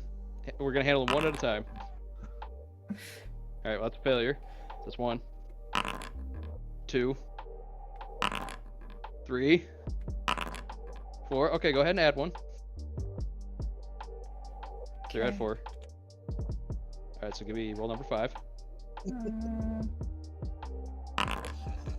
Okay, give me roll number 6. All right, go ahead and add 1, and then we'll roll a treatment for you.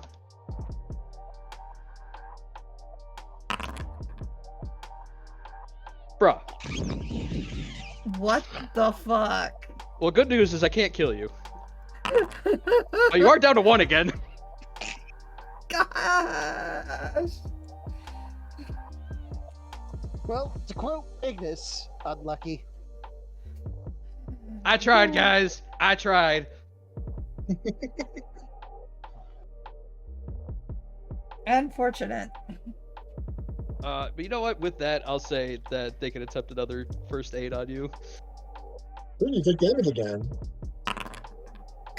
Okay. Oh my god. Okay.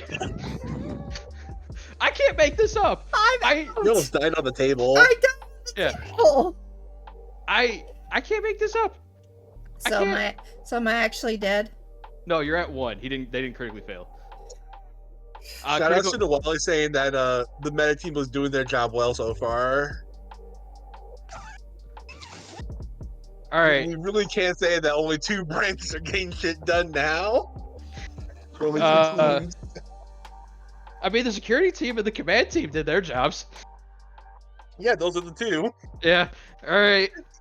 So, unfortunately, this will be up to Dr. Megan if she wants to say, fuck you guys, I'm going anyway. We will be starting the exploration of Hospice Island. And hopefully Nav and KK will be here.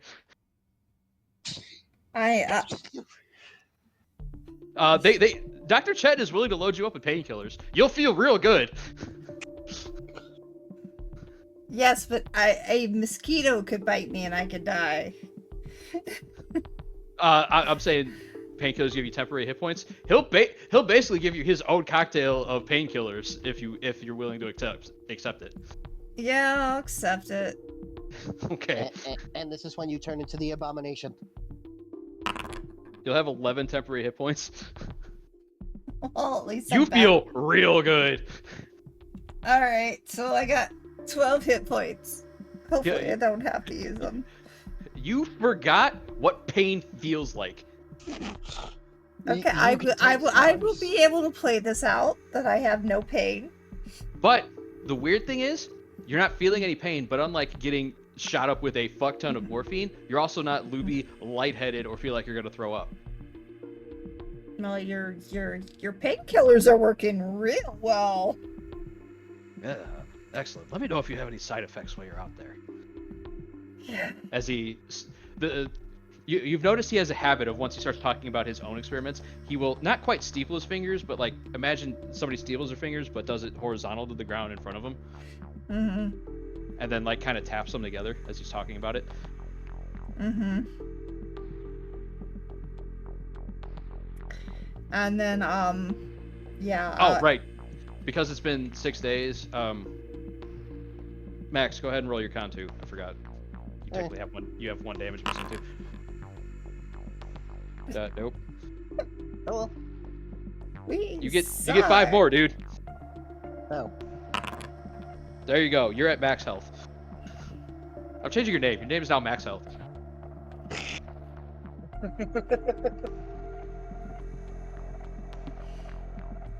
Wow. So somehow the guy built like the fucking Doom guy is doing incredibly well. I mean, if this were any other game, your guys' rolls would be goddamn fire. I know. Yeah, but this is a system, unfortunately, where you wanna roll a 1. I know. Anything but damage. And that's the funny part. All right. But anyway, So, next session we will start with the investigation of Hospire. Hopefully you guys don't run into any more pirates. The good news is the dock that you guys were told about to go, that is basically the dock for the radio relay station, does not have any other ships in it. Well, it has one, but as far as everybody can tell, that fucker ain't going anywhere. And if it started to, we could just ram him. No, you're pretty sure if it tried to go anywhere from that dock, it'd probably sink. The only reason you could see it is that dock is set currently pretty, is the only thing holding that ship up. Or boat. Actual boat. okay. This is KarsaKKWx. Karsa's my name. KKWX is my empire. We have just finished today's episode of Faults of Man, where 2 of us are lucky we are alive. Hi, I'm one of those people.